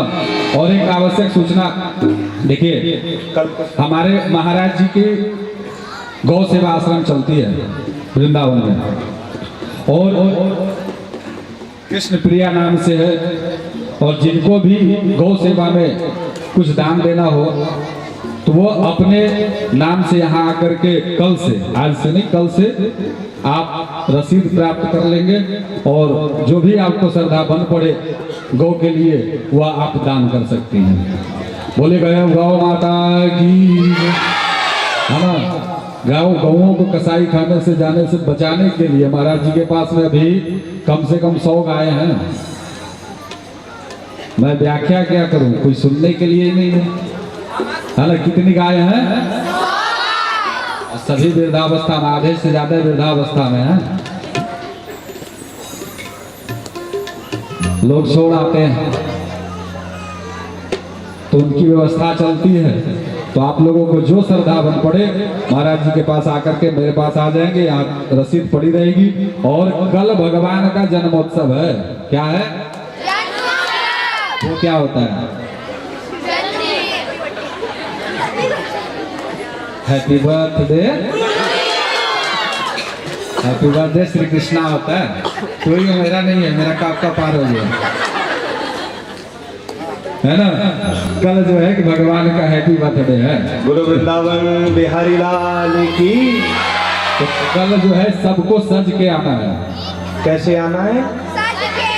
जैसे बर्थडे में जाते हो ना वैसे ही। हाँ, और बर्थडे भी साधारण थोड़ी महाराज जी, ठाकुर जी। हाँ, ठाकुर जी का बर्थडे है। अपने बच्चे के बर्थडे में आप कैसी तैयारी करते हो? अच्छा, क्या क्या भोग लगाते हो? हैं? बच्चे के लिए क्या क्या बनाते हो, क्या क्या खिलाते हो? लेकिन ये तो बहुत छोटे से हैं, इनके लिए अपने घर से थोड़ा सा ही कुछ, भले ही अपने हाथ से बना कर लाना, जो अपने हाथ से ठाकुर जी को भोग लगाएंगे, ठाकुर जी की बड़ी कृपा होगी। ठीक है, गिफ्ट भी लेके आना है ना महाराज जी, बर्थडे खाने से गिफ्ट लेके आना है कि नहीं आना है? हाँ, तो कल गिफ्ट भी लेके आना, तब कहना भगवान को कि हैप्पी बर्थडे टू। एक रिटर्न गिफ्ट भी होता है, वो आप देंगे ना, रिटर्न आप करेंगे ना? मैं कहाँ से दूंगा? आशीर्वाद। अच्छा, आशीर्वाद तो नहीं दे सकता, हाँ, लेकिन फिर भी मैं ये कह सकता हूँ कि आप प्रेम से राधे राधे बोलो। मैं राधा रानी से कहूंगा कि जो जो राधे राधे बोल रहे हैं ना, राधा रानी उन सब पर कृपा करना। राधे राधे राधे राधे राधे। तो कृष्ण प्रिया नाम की एक छोटी सी गौ सेवा का हम प्रकल्प चलाते हैं। हालांकि कोई बहुत विशेष बात ऐसी नहीं है कि जो आपको बताया जाए। गौ सेवा तो हर जगह होती है, आप भी अपने गांव में करते होंगे, सब घर में करते होंगे, लेकिन उसी गौ की सेवा होती है माता जी जो दूध देती है। उसको सेवा नहीं कहते, क्या कहते हैं उसको, वो आप सब जानते हैं। सेवा किसकी होती है? जो गौ वृद्ध है, जो परेशान है, सेवा वो कहलाती है। इसलिए कोई भी जुड़ना चाहे, एक बार प्रयास कीजिएगा, थोड़ा बहुत जो आपके मन में हो, एक बार जुड़ने का प्रयास कीजिएगा। हमारे फेसबुक से भी और यूट्यूब से भी आप जुड़ना चाहें तो श्री कपिल दीक्षित जी के नाम से आप यूट्यूब पर जब सर्च करेंगे तो आपको मेरा चैनल मिलेगा और फेसबुक पर भी मिलेगा। और अंतिम दिन में आपको अपना व्हाट्सएप नंबर भी देकर जाऊंगा, जिससे आपके मन में कोई भी प्रश्न हो उसको इस मीडिया के माध्यम से मैं आप तक उसका समाधान पहुंचा सकूं। आप सब जुड़े ऐसे प्रकल्प से, जिस प्रकल्प को करते समय जब दाएं हाथ से दो तो बाएं को ना पता चले, बाएं को दो तो दाएं को ना पता चले। दान वही है, शुद्ध दान, जिस दान में कोई बू ना आए कि मैंने किया है, मैंने किया है। इसलिए मैं कभी नहीं कहता हूं कि मैं गौ सेवा करता हूं। गाय माता ने मुझे लगा रखा है कि मैं कभी कभी सेवा में उनकी मैं पहुंच जाता हूं, बस ये मेरा सौभाग्य है, ना कि कोई ऐसी बात।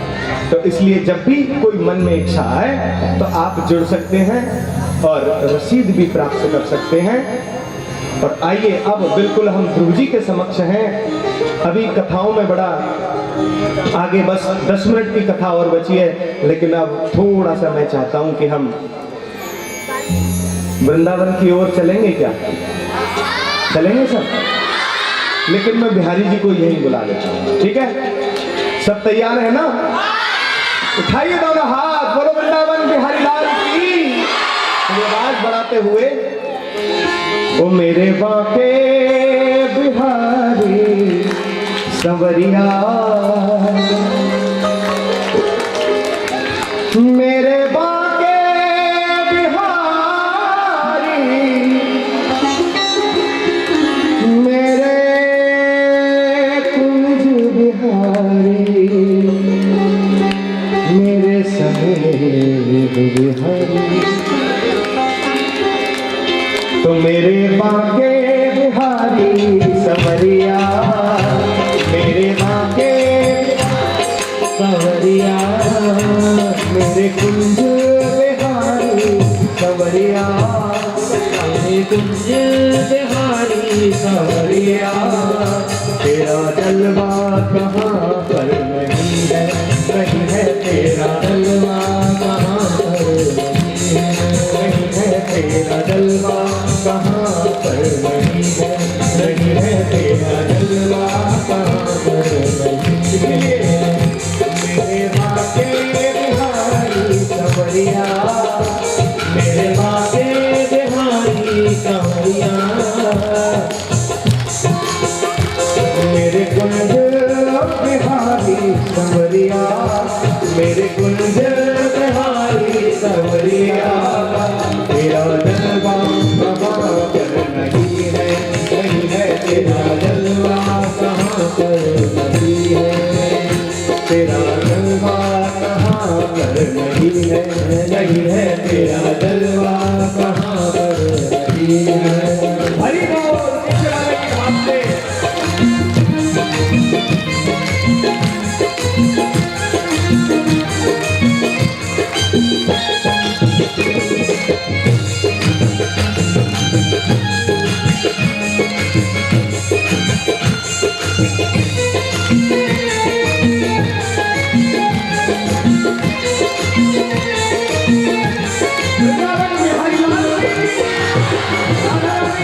तेरा जलवा कहाँ पर नहीं है तेरा जलवा कहाँ पर नहीं है। और प्यारे आँख वालों ने तुमको देखा, आँख वालों ने तुमको देखा, आँख वालों ने तुमको देखा, आँख वालों ने तुमको देखा, कान वालों ने तुमको सुना है, कान वालों ने तुमको सुना है, कान वालों ने तुमको सुना है, वालों ने तुमको सुना है।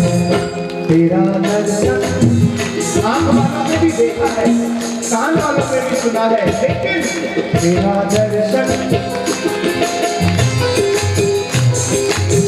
दोनों हाथों की ताली लगती रहेंगी तो मैं बड़े भाव से गाऊंगा, मुझे लगेगा कि आपकी ताली भी मेरे साथ है कि नहीं है, तो थोड़ा ताली के साथ बोलो।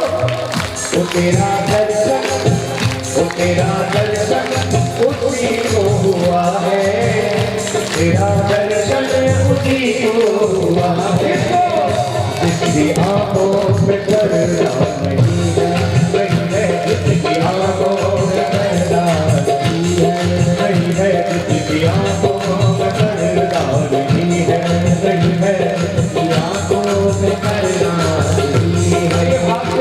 मेरे भागे बिहारी सवरिया, मेरे भागे बिहारी सवरिया, मेरे गुरु बिहारी सवरिया, मेरे बिहारी सवरिया, तेरा जलवा कहाँ पर नहीं है तेरा जलवा कहाँ पर नहीं है, नहीं है तेरा जलवा कहाँ पर नहीं है, नहीं है तेरा जलवा कहाँ पर नहीं है, तेरा जलवा यहाँ पर यही है, यही है तेरा जलवा यहाँ पर। हरि बोल, हरि बोल।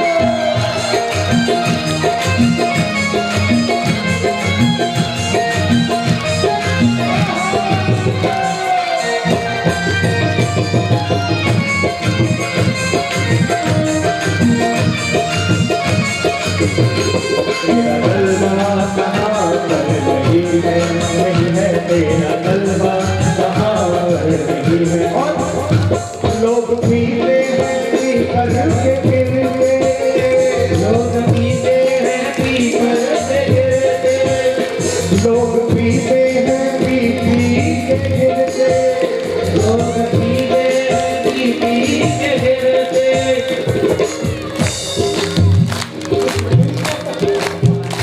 बताओ आपने देखा है पीने वालों को गिरते हुए? अच्छा किस ने देखा है? अच्छा नाली में किस ने देखा है गिरते हुए? सबने देखा है ना? अब देख लो कितनी बुरी आदत चाहिए, लेकिन फिर भी लोग नहीं मानते है ना। लोग पीते हैं पी के गिरते, लोग पीते हैं पी के गिरते, लोग पीते हैं पी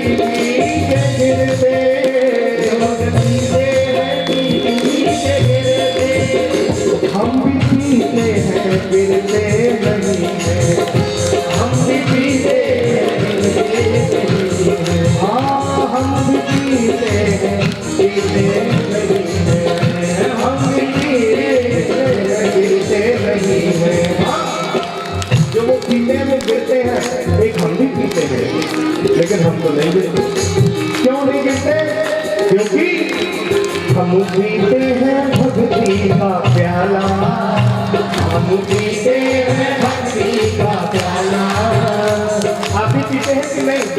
पीते हैं तो आप ताली कैसे नीचे हो गई? उठाओ ना बाबा हाथ। ओ हम पीते हैं भक्ति का प्याला, हम पीते हैं भक्ति का प्याला। ये अंगूरी मदरा नहीं है, नहीं है ये जलवा कहाँ पर नहीं है, नहीं है तेरा जलवा कहाँ पर नहीं है। मेरे बाबे बिहारी सवरिया, मेरे कुंज बिहारी सवरिया,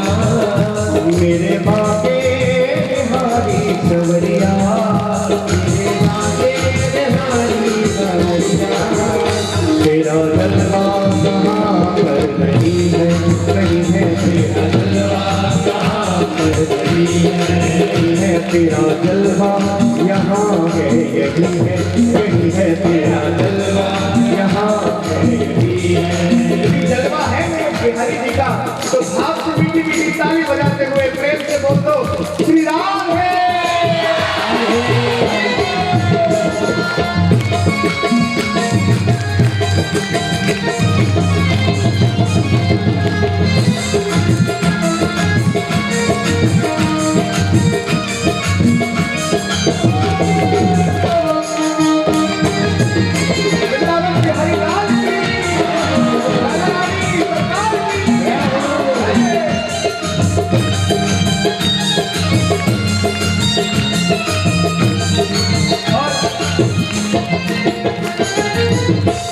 सुबह शाम में तुमको पुकारा, सुबह शाम मैंने तुमको पुकारा, सुबह शाम मैंने तुमको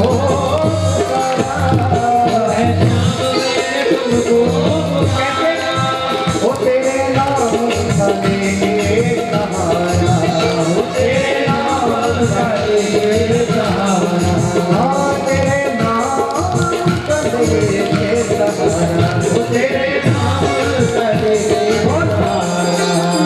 तेरे भक्तों ने जब भी पुकारा, तेरे भक्तों ने जब भी पुकारा, तेरे भक्तों ने जब भी ये ताली भी बजेगी भैया, इसकी देता है कैसे बजेगी, थोड़ा बजा के दिखाओ ना। हाँ हाँ, वो तेरे भक्तों ने जब भी पुकारा, तेरे भक्तों ने जब भी पुकारा, तेरे आने में देरी नहीं है, नहीं है तेरे आने में नहीं है, तेरे आने में देरी नहीं है, नहीं है तेरे आने में देरी। मेरे माँ के बिहारी सवरिया, मेरे माँ के बिहारी सवरिया, मेरे गुंडे बिहारी सवरिया, मेरे गुंडे बिहारी सवरिया, तेरा जलवा कहाँ पर नहीं है, नहीं है तेरा जलवा कहाँ पर नहीं है, नहीं है तेरा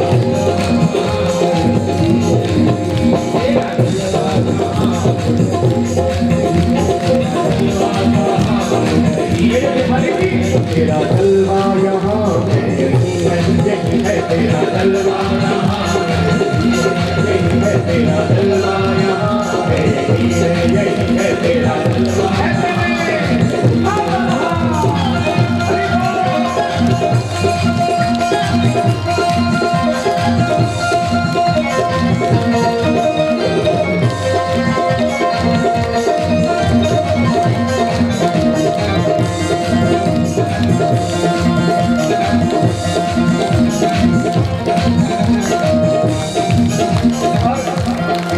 एक भक्त भी कह रहा है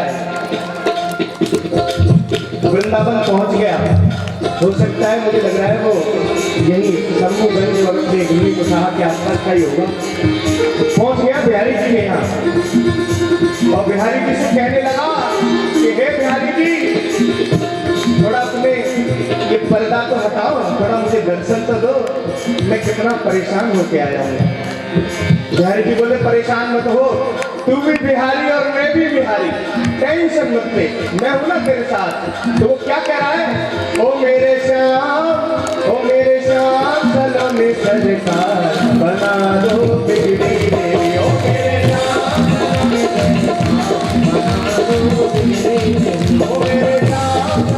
सरकार बना दो बिगड़ी मेरी, मेरी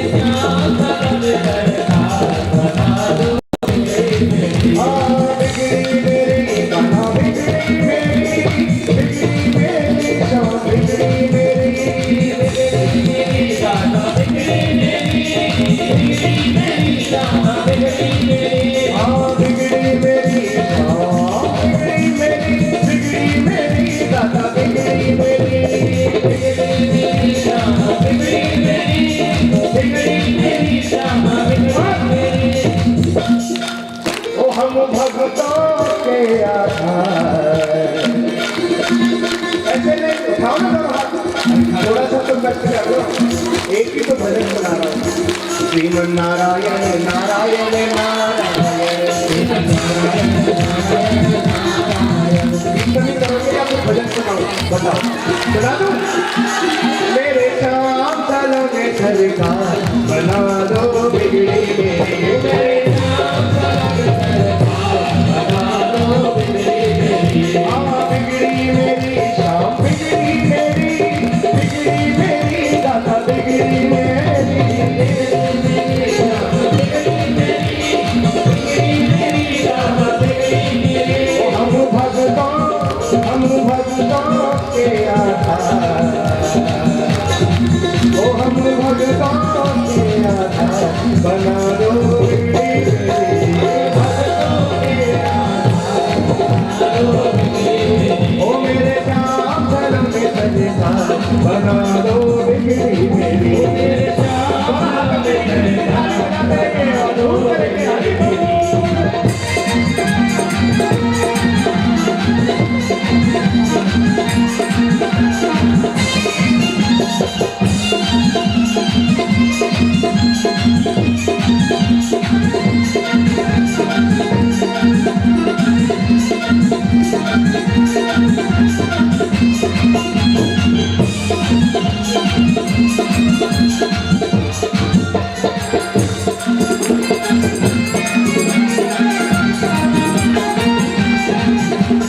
राधे राधे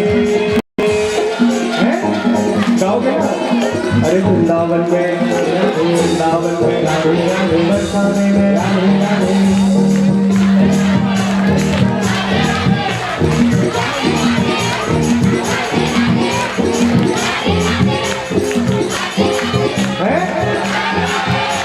अरे राधे राधे राधे राधे राधे राधे राधे राधे राधे राधे राधे जब वो चले आएंगे बिहारी, राधे राधे जब वो चले आएंगे बिहारी, आएंगे बिहारी चले आएंगे बिहारी, आएंगे बिहारी चले आएंगे बिहारी, आएंगे बिहारी चले आएंगे बिहारी, आएंगे बिहारी चले आएंगे बिहारी। राधे राधे राधे राधे बोलना पड़ेगा जोर से। अरे राधे राधे राधे राधे जब वो चले आएंगे बिहारी।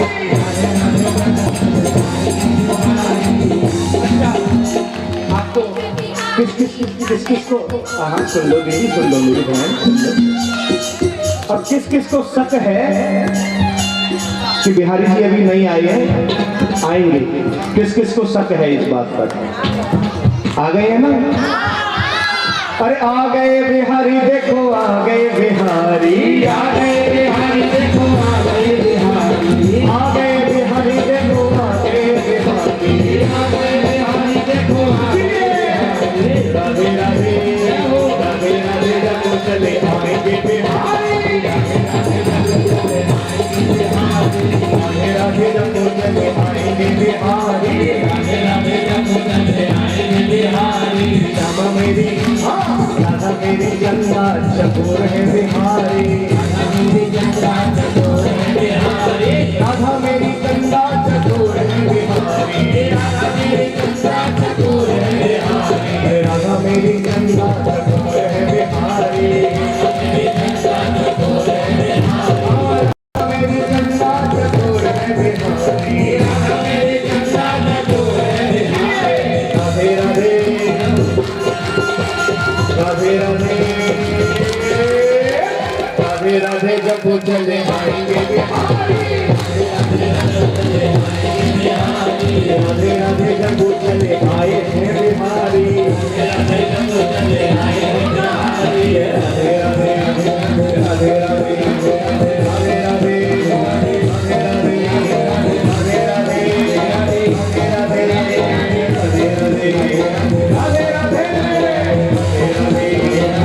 पीछे वाले भी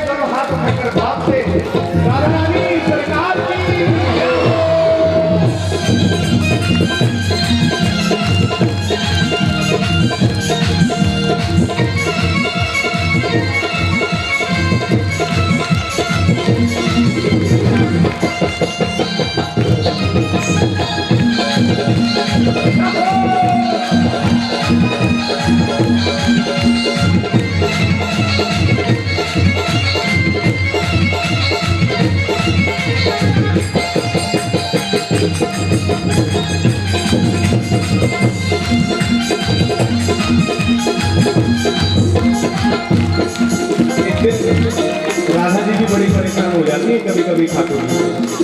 क्यों? बोले एक दिन वन में छोड़ के ही चले गए। अब देखो तो चारों तरफ ठाकुर जी दिखे ही नहीं, तो क्या बोली राधा रानी, पता है क्या बोली? हाँ, अरे राधा ढूंढ रही किसी ने मेरा सामने, राधा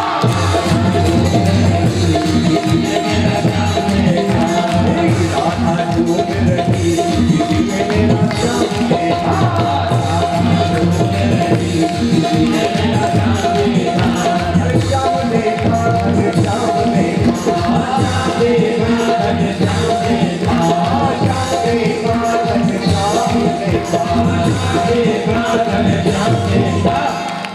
किस चीज का नाचने का मन कर रहा है? सही बताना जरा बात उठा के। इस मन को क्यों मार के बैठे हो, हमें समझ में नहीं आ रही है। थोड़ी देर की बात है, बस 10 मिनट की कथा और बची है और प्रहलाद जी के दर्शन करने ही वाले हैं हम। अब थोड़ा सा हाथ उठाकर के थोड़ा झूम लो, 3 घंटे से बैठे हो, पैर थक गए होंगे और जब मन कर रहा है तो मन को क्यों मार रहे हैं? और ये भाव हमारी बहन जी की तरफ से है। हमारी बहन जी ने कहा था ये भाव मुझे बहुत पसंद है, इसी भाव को मैं गुनगुना रहा हूँ और बात सत्य भी है कि राधा ढूंढ रही किसी ने मेरा सामने,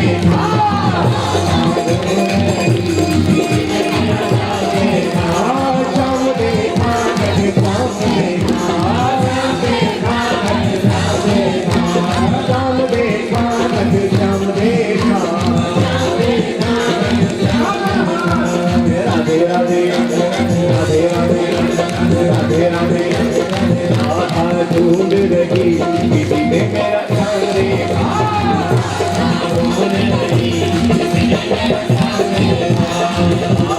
ढूंढ रही किसी ने मेरा सामने,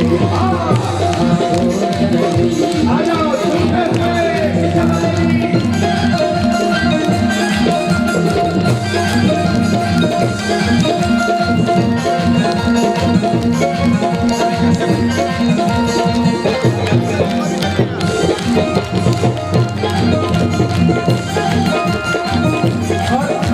राधा तेरा श्याम हमने गोकुल में देखा, तेरा श्याम हमने गोकुल में देखा, राधा तेरा श्याम हमने गोकुल में देखा, राधा तेरा श्याम हमने गोकुल में देखा, राधा तेरा श्याम हमने गोकुल में देखा, राधा तेरा श्याम हमने गोकुल। क्या करते हुए? गैया चराते हुए, हाँ गैया चराते हुए किसी ने मेरा श्याम देखा,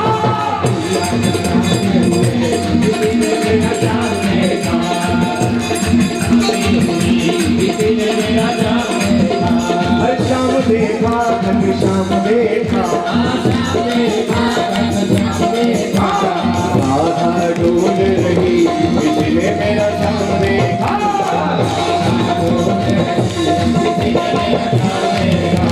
राधा तेरा श्याम हमने वृंदावन में देखा, राधा तेरा श्याम हमने, अरे राधा राधा रटत ही,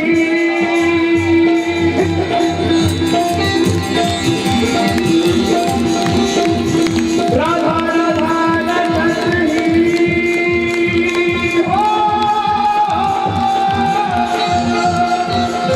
राधा राधा रटत ही, कब क्या था एक जाए और कोट जन्म की आपदा राधा नाम से जाए। और राधा जी को भी ढूंढना पड़ा है ना, जिनके नाम से सब बाधा हट जाती है, ऐसी राधा रानी को भी कन्हैया बड़ा परेशान करते हैं कि राधा तेरा श्याम हमने वृंदावन में देखा। क्या करते हुए? अरे बंसी बजाते हुए,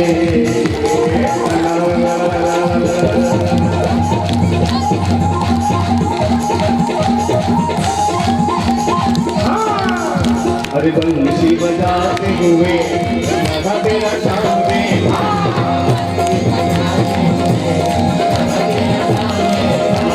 राधा ढूंढ रही किसी ने मेरा श्याम देखा, ढूंढ रही किसी ने मेरा श्याम देखा, राधा मेरी चंदा, राधा मेरी बिजली, अरे राधा मेरी माखन, राधा मेरी बिजली तो माखन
प्रेम से बोलो श्री राधे। एक बार भाव से कह दो राधे श्री राधे राधे राधे राधे।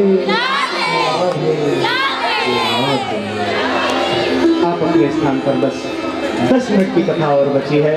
7:45 हो गए हैं। 8 बजे हम आरती के दर्शन करेंगे। एक बार जोरदार ताली आप सब अपने लिए बजाएंगे, बड़ा आनंद आएगा। सब जोरदार तालियों की करतल ध्वनि के साथ।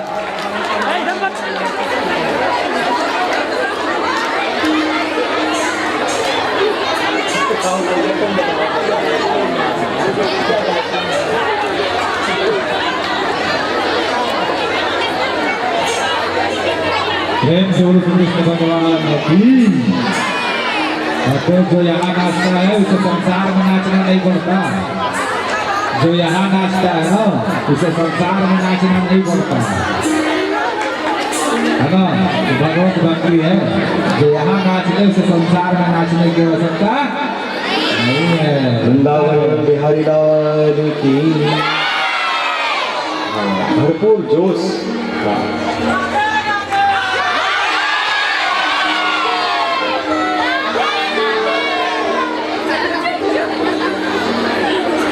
तो बस अब हम थोड़ी देर में प्रहलाद जी महाराज के दर्शन करने वाले हैं। ध्रुव चरित्र को प्रणाम किया, आगे पृथ्वी जी महाराज को भी प्रणाम करते हुए इन्हीं के वंश में भगवान मेरु देवी जी के यहाँ वज्र अंकुश आदि चिन्हों से युक्त होकर महाराज नाभि के रूप में प्रकट हुए हैं।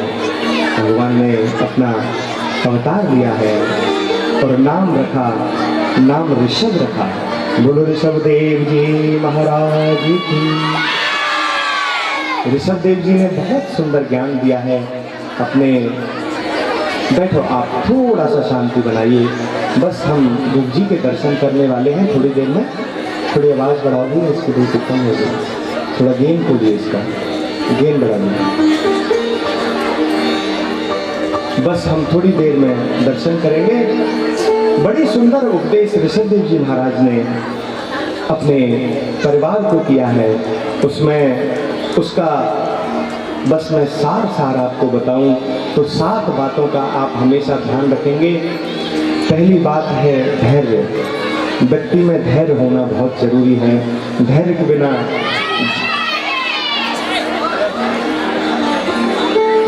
अब बताओ, हमारे चांद बाबू की शिकायत थी ये, अब देखो हो गई ना शिकायत पूरी। उनको बहुत आनंद आ रहा है। भक्ति भाव कथा में आनंद आया कि नहीं? ठीक है, आप भी दोनों हाथ उठा के बताओ ना। भजन में आनंद आया?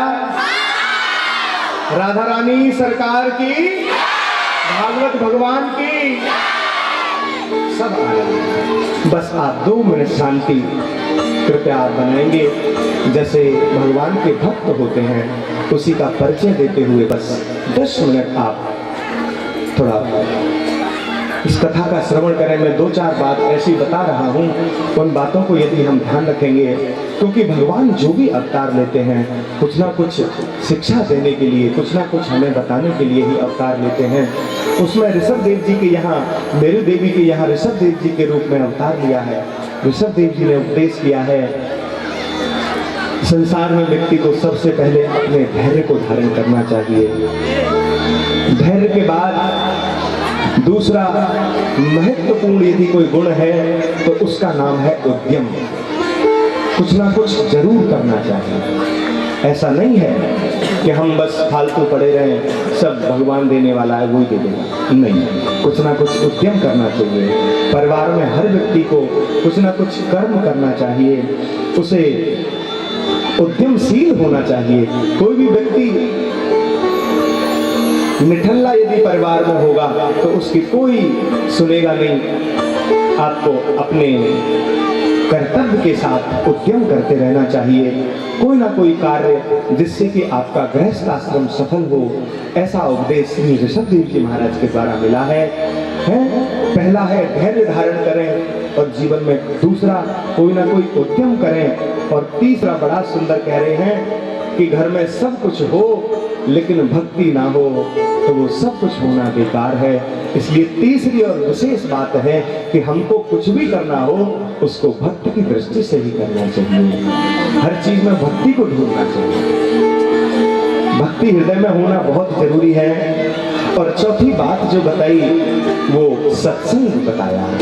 सत्संग कभी कभी कर लेना चाहिए। सत्संग का अर्थ ये नहीं है कि आप जाकर भागवती सुनो, आप कथा ही सुनो।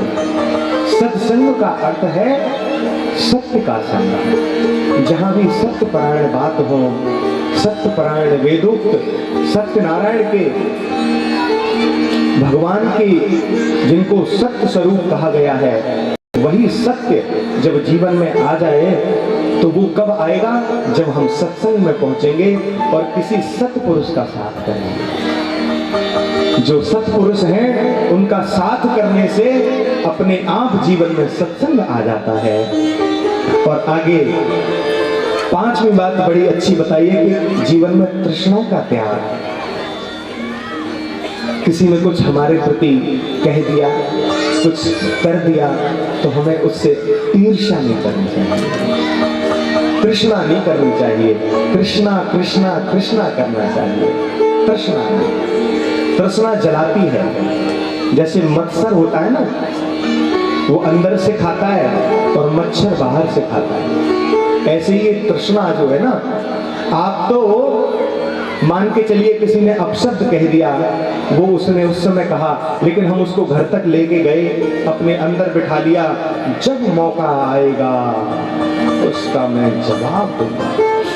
यही प्रश्न है। हालांकि माताओं में भी ये स्वभाव होता है। मुझे याद है मैं अमुक विवाह में गई थी तो हमारे जो रिश्तेदार हैं उनमें अमुक थे, उनकी पत्नी ने ऐसा कहा था मुझे, अब जब मौका आएगा तब मैं जवाब दूंगी, मैंने ढूंढ लिया है जवाब। यही तृष्णा है।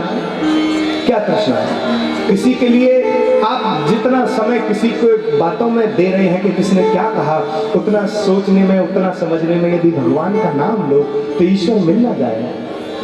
तुलसीदास जी की पत्नी के पीछे भागे तुलसीदास जी, ससुराल चली गई अब मेरा कैसे, ओ बिहार चली गई अब मेरा मन कैसे लगेगा। पीछे पीछे पहुंच गए, जाकर बोले मुख्य द्वार से जाऊंगा तो पता चल जाएगा। पीछे से चढ़ने लगे पेड़ पर एक सांप लटका था, सांप को रस्सी समझकर चढ़ गए और चढ़कर सीधे उस कक्ष में प्रवेश कर गए जिसमें उनकी पत्नी थी। पत्नी ने देखा तुम, अरे बोले प्रिय तुम्हारे बिना मेरा मन नहीं लगता, मैं क्या करूं। अब उसको बड़ा क्रोध आया, बोले प्रेम करने का ये क्या तरीका है, मैं तो अभी आई हूं, मैं तो आपके पास ही थी। गुस्सा होगी पत्नी। पत्नी बोली जितना तुम तड़प के सांप को रस्सी समझ के मेरे पास तक आए हो, जितना प्रेम, जितना लगाव, जितनी मेरे प्रति आपकी ये जो लगाव है ना, इस लगाव को यदि भगवान के प्रति लगा देते ना तो भगवान तुमको अब तक मिल जाता है जितना प्रेम मुझसे करते हो। ये बात तुलसीदास जी को लग गई। तो फिर तुलसीदास जी ने ऐसा ग्रंथ लिख दिया, ऐसा अद्भुत श्री रामचरितमानस के रूप में, जिसको आज पढ़कर हमारे भारत का बच्चा बच्चा धन्य होता है। और उसी रामचरितमानस के माध्यम से आज भी हम गुणगान गाते हैं, और उस गुणगान गाने के परिणाम स्वरूप आज 500 साल बाद अयोध्या में श्री राम मंदिर की स्थापना हुई, राम जी आकर स्थापित हुए। तो वो जो तृष्णा है ना, उसको अंदर, उसको मत लगाओ, किसी के प्रति, भगवान के प्रति ध्यान दो। व्यर्थ की बातों में कुछ नहीं रखा है भैया। छठी बात बताई कि द्वंद्वों से निपटारा। द्वंद्व क्या है? कुछ ऐसी समस्याएं वो ना चाहते हुए भी लग जाती है। हम तो नहीं चाहते कोई हमें परेशानी आए, लेकिन फिर भी आ जाती है। दैहिक, दैविक, भौतिक ताप, ये 3 प्रकार के ताप है, फिर भी आ जाती है। द्वंद्व में फंस जाएं, इनसे भी दूर रहना चाहिए। इनसे दूर रहने का साहस स्वयं के अंदर करके मनुष्य के जीवन में अनेक ऐसे अवसर आते हैं जब वह द्वंद्वों के मकड़ जाल में ऐसा फंस जाता है कि किम कर्तव्य विमूढ़, अपने कर्तव्य से विमूढ़ हो जाता है। कई बार देखने को मिलता है कि हम करने तो कुछ और गए थे, लेकिन करके कुछ और आ गए, अपना कर्तव्य भूल गए। क्यों? क्योंकि द्वंद्वों में फंस गए। इसलिए उन समस्याओं से दूर होकर सीधे भगवान के नाम लेना चाहिए। मनुष्य को पूरी हिम्मत से द्वंद्वों से जूझना चाहिए और एक सुनिश्चित निर्णय लेकर जीवन में आगे बढ़ना चाहिए। और अंतिम और 7वीं बात ऋषभदेव जी महाराज कह रहे हैं, प्रेम से बोलो राधे राधे। निष्काम होकर कर्म करना। इसका क्या अर्थ हुआ आप समझ रहे हैं? निष्काम होकर, कामना रहित। मैं भगवान के मंदिर इसलिए जाता हूं जल चढ़ाने भोलेनाथ पर कि मेरी मनोकामना पूर्ण हो जाए, मेरे बच्चे पास हो जाएं। ये मैं सोच के जल चढ़ाऊंगी तो मुश्किल पास होंगे, लेकिन मैं जल चढ़ाती रहूंगी, भोलेनाथ कृपा करो, जरूर पास हो जाएंगे। जब हम निष्काम मन से कर्म करते हैं तो परमात्मा यदि आपको एक देने वाला होगा ना, आपके जो कर्म आपको एक मिलने की पात्रता रखते होंगे, भगवान कहेगा निष्काम मन से कर रहा है, इसको एक नहीं, इसको तो पूरे 100 के 100। हाँ, भगवान की कृपा हो तो एक कब 100 बन जाए पता नहीं चलता। इसलिए भगवान से मिलने जाओ ना मंदिर में,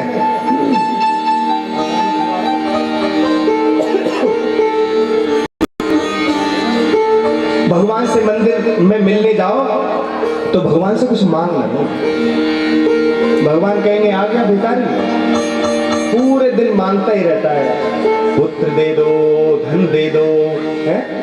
मेरी कन्या विवाहित नहीं है, कोई बढ़िया वर दे दो, मेरा बिजनेस फ्लॉप हो रहा है, मेरा बिजनेस। भगवान तेरी दुकान चलाएंगे आकर, भगवान तेरे बेटी के लिए रिश्ता ढूंढेंगे? नहीं, भगवान से प्रार्थना करो, रिश्ता मत ढूंढो, प्रभु कोई ऐसा रिश्ता मिले मुझे आपकी कृपा से जिसको पाकर मैं खुश हो जाऊं, सुखी हो जाऊं, मेरी बेटी को कष्ट नहीं हो। ये तो कहो आप भगवान से जाकर, अरे कैसे भी हो जाए भगवान, बस इसके हाथ पीले हो जाए, मैं तो बहुत परेशान हो गई। ये मत मांगो आप। भगवान से मांगने का भी एक तरीका होता है। भगवान से भगवान को ही ना मांग लो, अरे चलो भगवान को भी ना मांगो तो भगवान से कुछ ऐसा मांगो जो भगवान देते समय संकोच ना करे। जब भगवान से कोई जाकर कहता है ना रुपया पैसा, तो भगवान अंदर अंदर हंसता है, कहता है अच्छा चल मैं तुझे रुपया पैसा दे दूंगा, फिर क्या करेगा? आनंद मौज, फिर भी वजन तो करेगा नहीं। अच्छा पैसा आ जाए तो दान पुण्य कितने लोग करते हैं बताओ? हाथ भी उठा रहे हैं भैया, करते हैं, चलो ये अच्छी बातें करते हैं, लेकिन बहुत लोग धन होने के बाद भी कृपण हैं, उनका धन उनकी बीमारी में लगता है भाई। और जो संतान कुपुत्र पैदा हुए वो धन को फूंकते हैं, वो उड़ाते हैं। हाँ, धन की जो गति है वो धर्म में है। धर्म, अर्थ, काम और मोक्ष, ये 4 पदार्थ जो है ये प्राप्त करना ही मनुष्य का सर्वश्रेष्ठ धर्म है। सबसे पहले धर्म कैसे करें? बोले कथा सुनो, भगवान का नाम लो, अपने माँ बाप की सेवा करो, सास ससुर की सेवा करो, बच्चों का लालन पालन अच्छे से करो, बच्चों को खूब पढ़ाओ लिखाओ, ये तो ठीक है। लेकिन हम इसके विपरीत करते हैं, ये धर्म है। फिर भी करना ये चाहिए, अब जो बने सो करो, ये धर्म है। अब बोले अर्थ आ गया, धन आ गया, धन को कहाँ खर्च करें? धन को खर्च व्यर्थ जगह मत करो। यदि व्यर्थ जगह धन खर्च करोगे तो व्यर्थ में ही बच्चे आपको कल को याद भी नहीं करेंगे, कोई जल भी नहीं देगा आपको। लेकिन आपने धर्म के कार्य में यदि अपना थोड़ा सा भी दशांश भी धन दान किया है ना, तो परमात्मा कहते हैं कि जो धर्म के कार्य में अपने धन को लगाता है उसको धर्म अर्थ काम, उसकी कामनाएं भी पूरी करता हूं और अंत में उसको मोक्ष भी मैं प्रदान करता हूं। यही अर्थ की लास्ट स्टेज जो है ना धन की, वो यही है। सत्कर्म में किसी की कन्या का विवाह हो रहा हो, गरीब कन्या है, आपके पड़ोस में ही रहती है, आपके वस्त्र बहुत हाई फाई है, कभी मन करे तो एक काम करो, ये साड़ी बिल्कुल नई है, मैंने ज़्यादा नहीं पहनी, मुझे पसंद नहीं है, एक काम करते हैं, मैं ले तो आई हूँ, मेरे पड़ोस में गरीब की कन्या, उसका विवाह होने वाला है, मैं इसको उपयोग नहीं करूँगी, उसको मैं दे देती हूँ। वो धन का हुआ सदुपयोग। अब हम जाकर अनेकों हमारी अलमारियों को खोलकर देखो महाराज, कपड़ों की लाइन लगी पड़ी है, मैं आज क्या पहनूं? और फिर भी अंत में यही आता है कि चांद बाबू चलो तारापुर, चलो वहां नई दिलवा के लाओ, पुरानी हो गई है। तो फैशन बदल गया। क्यों भैया? जो अर्थ है ना वो धर्म में लगना चाहिए। ये साड़ियों के तो प्रिंट बदलते रहेंगे, है ना, कपड़े बदलते रहेंगे, ये बालों को कितना भी काला कर लो, वो काला कर लो, ये अंत में सफेद ही होने हैं। सफेद बालों को हम तुरंत काला करते हैं ना, होने तो वो सफेद ही हैं, तो स्वीकार कर लो ना उस बात को। बस इतनी सी बात है। ये कहते हुए अपने निष्काम मन से धर्म की ओर बढ़ना चाहिए, अपने अर्थ को धर्म में खर्च करें, उससे हमारी सब मनोकामनाएं भी पूर्ण होंगी। हाँ बेटा, थोड़ा जोर से बोलो, और जोर से, और जोर से। इधर आप ध्यान देंगे और प्रेम से बोलेंगे राधे राधे। धर्म के कार्य में अर्थ को लगाना चाहिए, कामनाएं भी मिलती हैं और अंत में मोक्ष भी मिलता है। ऐसा सुंदर उपदेश श्री ऋषभ देव जी के माध्यम से हम सबको भी प्राप्त हुआ है। और आगे बड़ी सुंदर कथा अजामिल की आती है। अजामिल ने भी अपने जीवन में पाप करने के अलावा और कुछ नहीं किया, वैश्यावृत्ति करी, चारों ओर जाकर अधर्म के साथ रहा। वैसे ये वैदिक ब्राह्मण था, लेकिन फिर भी वैदिक ब्राह्मण होते हुए भी जब गलत संगत मिल जाती है ना, गलत संगत मिल जाती है तो अच्छा व्यक्ति भी गलत रास्ते पे चल देता है। अच्छा, कहीं जुआ चल रहा हो, ठीक है, कहीं जुआ चल रहा हो और अब आप जुआ मत खेलना, बस वहां जाके खड़े हो जाना, तो आप क्या कहलाओगे? आप क्या कहलाओगे बताओ? ज्वारी कहलाओगे ना। संगत का फर्क है। आप भागवत भले ही जाकर ना सुनो, लेकिन एक बार जब पंडाल में पहुंच जाओगे तो आपको सब यही कहेंगे कि ये भागवत भक्त है, आप भक्त कहलाओ। बस इतनी सी बात हमारी समझ में आ जाए तो हम अजामिल की बात को समझ लेंगे। अजामिल ने भी अपने बच्चे का नाम, पुत्र का नाम नारायण रखा, जो मैंने पूर्व में भी निवेदन किया। इसकी व्याख्या हम कल थोड़े से रूप में करेंगे। और अब आइए, नरसिंह भगवान ने प्रहलाद पर कृपा की है। प्रहलाद जी की सुंदर झांकी को भी हम दर्शन करने जा रहे हैं। प्रहलाद जी की झांकी का आज दर्शन करेंगे और उनकी सूक्ष्म कथा का दर्शन हम अब कल की कथा में करेंगे। कथा थोड़ी सी कल सुनेंगे, आज दर्शन कीजिए। समय भी बहुत हो गया है। समय कितना हो गया? 8 बज गए। अब हमको तो 7 बजे तक का समय है। अब ओवर टाइम चल रहा है, इससे ज्यादा नहीं, ठीक है? आप लोग समय से नहीं आते हो। आज मैं कितने बजे आया हूँ पता है आपको? नहीं पता। बताइए कितने बजे आया हूँ? नहीं पता। और अनुमान लगाओ एक आध। 3:30 बजे मैं इधर व्यास मंच की ओर चल दिया था। यहाँ आकर हमने 3:30 पौने 4 कथा प्रारंभ हो गई। मुझे बस गिनती के जो बढ़िया श्रोता है ना, हमारी बहन जी वगैरह, ये 2-4 लोग ही मुझे यहाँ पर मिले और कोई नहीं मिला। इसलिए यदि आप समय से और अच्छे से आएंगे तो बहुत बढ़िया करके आप समय से आएंगे तो और कथा का आनंद ले पाएंगे। आज बस एक ही भजन सुनाया, अब कल और भजन सुनाएंगे, कथा भी सुनाएंगे, सब कुछ मिलकर सुनाएंगे। बस 2 मिनट। श्रीमन नारायण नारायण नारायण, श्रीमन नारायण नारायण नारायण, श्रीमन नारायण नारायण नारायण, श्रीमन नारायण श्रीमन नारायण नारायण नारायण,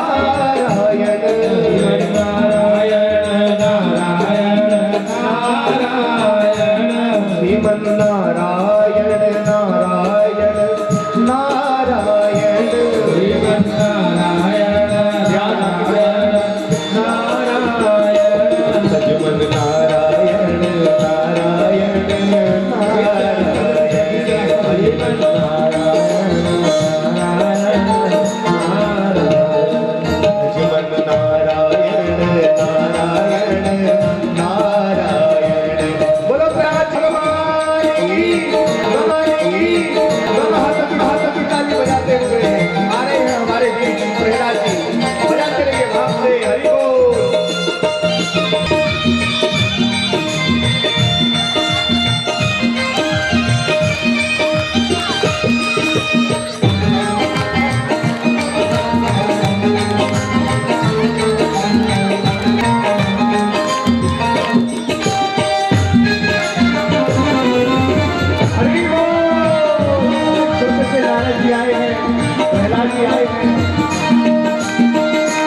श्रीमन